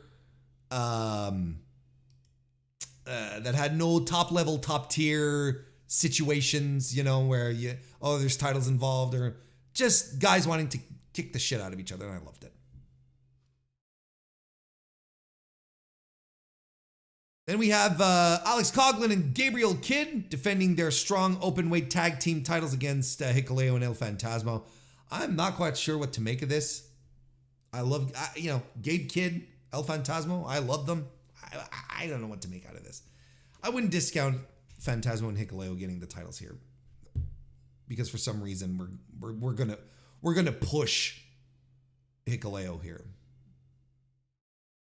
Are we missing the boat on the Phantasmo babyface turn? I don't know. I feel like hanging around the Gorillas of Destiny is not doing him any favors. Let's put it that way. All right, now we're in the business end of this fucking card. Kazuchika Okada, Hiroshi Tanahashi, and Tomohiro Ishii will be defending the 6-man never openweight tag team titles against the Motor City Machine Guns and Josh Alexander. Now, you're going to tell me that this is not just beautiful booking. You're going to try and convince me that this is a bad thing? We cannot be friends. God damn! This is Impact telling New Japan, hey, you know that six-man match you had with Mox, and you brought in Claudio with Shota against the champs? You think you could do that with some of our guys? I love that New Japan has this great relationship with AEW, but this great relationship with Impact too. Because all the best of Impact goes to fucking New Japan. Nothing but the best. And you're sending a fresh off injury leave Josh Alexander, who's champing at the bit, Alex Shelley, Chris Sabin, against these guys, Ishii and Alexander laying into each other. What are we even doing here? What are we even doing? This fucking rules.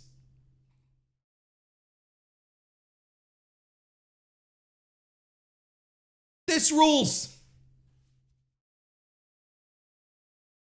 Now, this begs the question, and you can beg this question very seriously.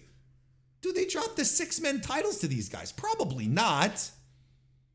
But at some point, it begs the question.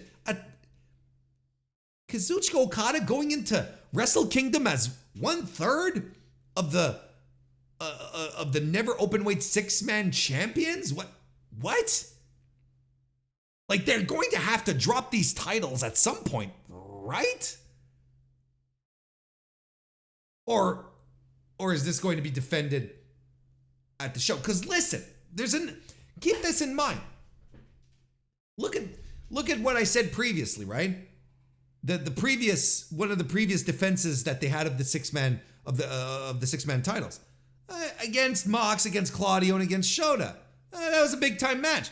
Now against the Shelley, Sabin, Alexander, another big time match. So, do we have something in store? Are we adding some prestige to these six-man never openweight titles by having these really strong, out of the blue competitors coming in here to get these titles? Is it going to be a bunch of people from outside the promotion? Look, I don't know. But these titles feel significant. Maybe this is the plan that we're going to go, because this is a good way to put Tanahashi on Wrestle Kingdom this year, but avoid him having to pull a singles match. And it's a great way to get him on the card. And, we're in reconstruction where, building new stars. It's going to be Naito's night. Maybe Okada can take a back seat this year a little bit. I think it's all okay. Ooh.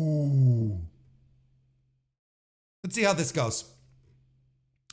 Dave Finlay will be defending the Never Openweight Championship against Tama Tonga for I believe, the 700th time. We've been spinning our wheels on this feud. It has to go. Look, here's the thing with David Finlay, and I like what they've been doing with Finlay, but something big has to happen here for him. And I think getting him out of the never title situation is going to be a boon. I think Tana is great for that. Let him do his thing over on the never side of things. He's a Japanese, love him as a babyface. It's fine. But Dave needs to start sinking his teeth into bigger things. And if he just keeps hanging around the mid-card as the leader of Bullet Club, there's something at some point that's not going to click. Is Gedo having cold feet? Is it not working out the way he does? I think it's going to be very indicative of his booking moving forward if he retains the title here. Hiromu Takahashi will be defending the IWGP Junior Heavyweight Championship against Lio Rush and Mike Bailey in a three-way match. Don't call it a triple threat. I'm excited about this, but I'm also disappointed. At the All-Star Junior Festival this year in the US one in August, Mike Bailey challenged Hiromu for the title, and I was like, this fucking rules. Then at the Multiverse of Madness show in Impact, Lio Rush challenged Hiromu to a match, which I thought fucking... They had one of my favorite junior matches this year. I mean, this is tremendous. Let's go. But then I was like, what a great path to Wrestle Kingdom, where Hiromu has got two of the top juniors in the world in his way, and he's got to go through Lio Rush, he's got to go through Mike Bailey. You do one in Ryogoku, you do another one in Kobe, but no, we're doing a fucking triple threat, three-way. And you guys and gals and non-binary pals know how I feel about multi-person matches for your championship titles. It stinks.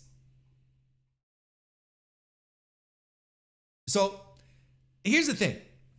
These are all three guys who are having banner years in all of their different promotions and even their combined promotions as well. I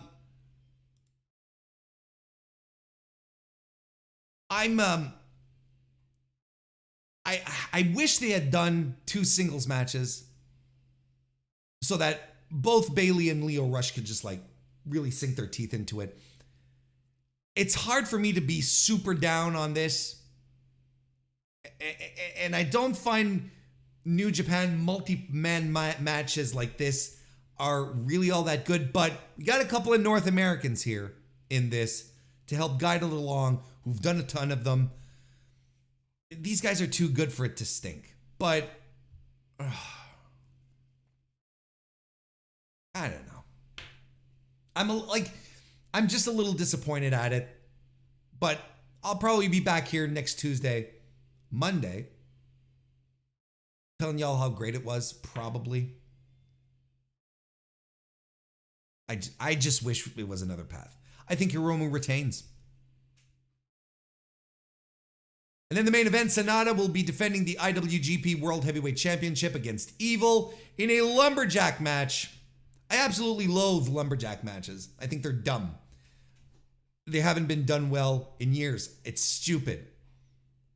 I hate lumberjack matches. And this is Sonata's big last defense before getting into Wrestle Kingdom. And everyone is like, oh, well, it's a shoo-in, it's a shoo-in. But you know what? You know what? You know what? Don't put it past New Japan to put the belt on Evil. And this is actually what I feel they're gonna do. And we're gonna double down on this. There's two reasons why I think they're gonna do this. The first reason, I wrote about it in an article and for Voices of Wrestling. You could also go check it out. And trust me, I will be victory lapping throughout the entire week if they do this. I wrote an article. It's like, let's belt up Evil again. Let's belt up Evil, put him in front of a crowd as a world champion, because he was a champion during the pandemic where no one was around. Not just clap crowd, no one. So all us nerds got really upset when he won and started the shenanigans with the House of Torture, and it was just bullshit. And pandemic wrestling was just hard enough to stomach as it is, that we had to go through all of this garbage on top of that. No, it was not fun. It was not a fun time to be an aficionado of New Japan Pro Wrestling. But then crowds come back. Of course, he's no longer world champion, but the heel shtick is working. The crowds are into it. They hate it. They want to hate him. He gets huge reactions. As is pointed out in the chat, he's getting bigger reactions than Sonata. So just do the experiment. Let's try it out. Let's see Evil, world champion, going into Wrestle Kingdom in the Dome. Let's just see. Got nothing to lose. It's not as if Sonata's going to be the draw.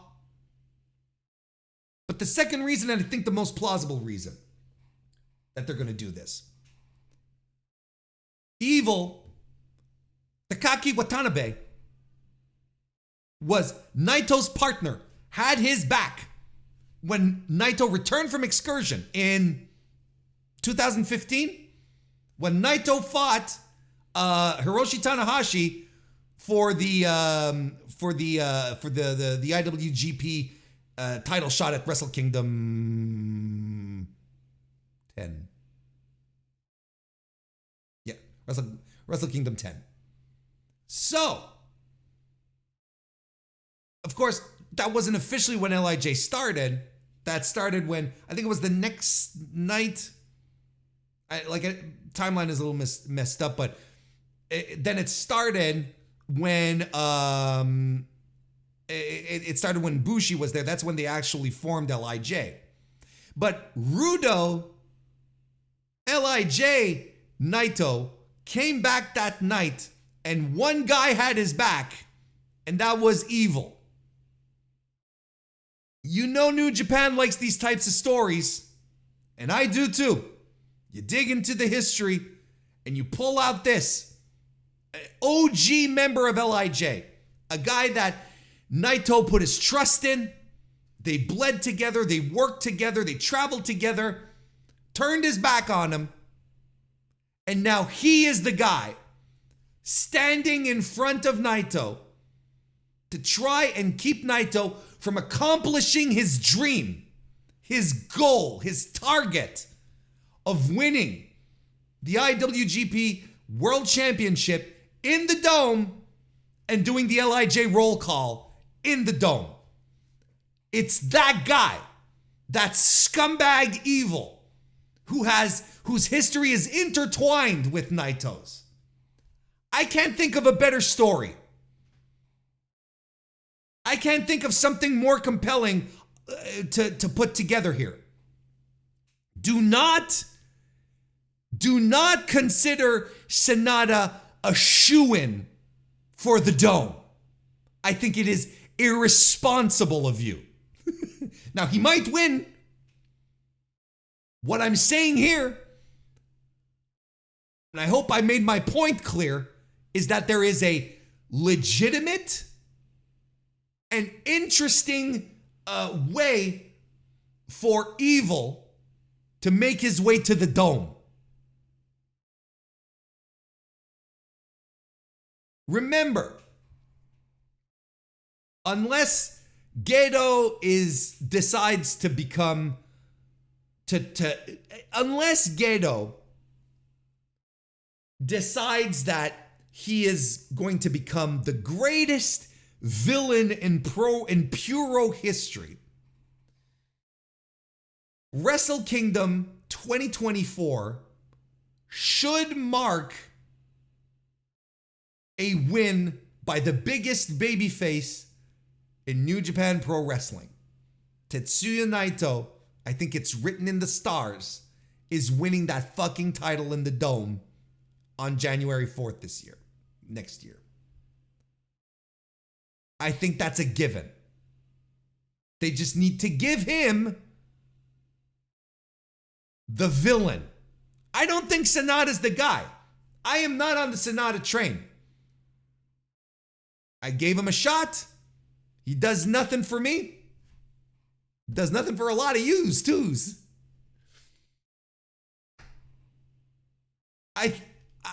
The more you think about it, the more Evil in the ring makes sense.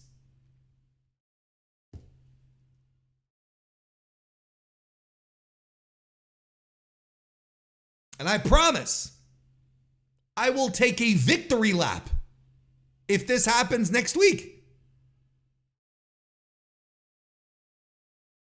What are the two victory laps I said I was going to take? What was the other one?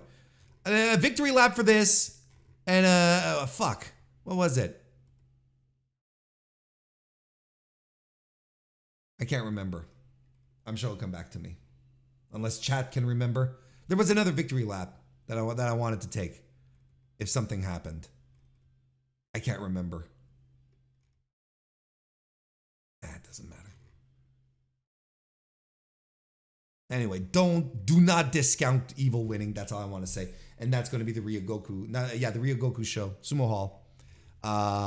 This Monday, October 9, right? Yep. Of course, I'm going to be reviewing it. I'm going to be reviewing Fastlane as well. So we've already got half the show already set up. So I'll be excited about that, and I hope you'll be excited about that as well. And as it stands right now, we are going to wrap everything up by ending the weekly wrestling inspection.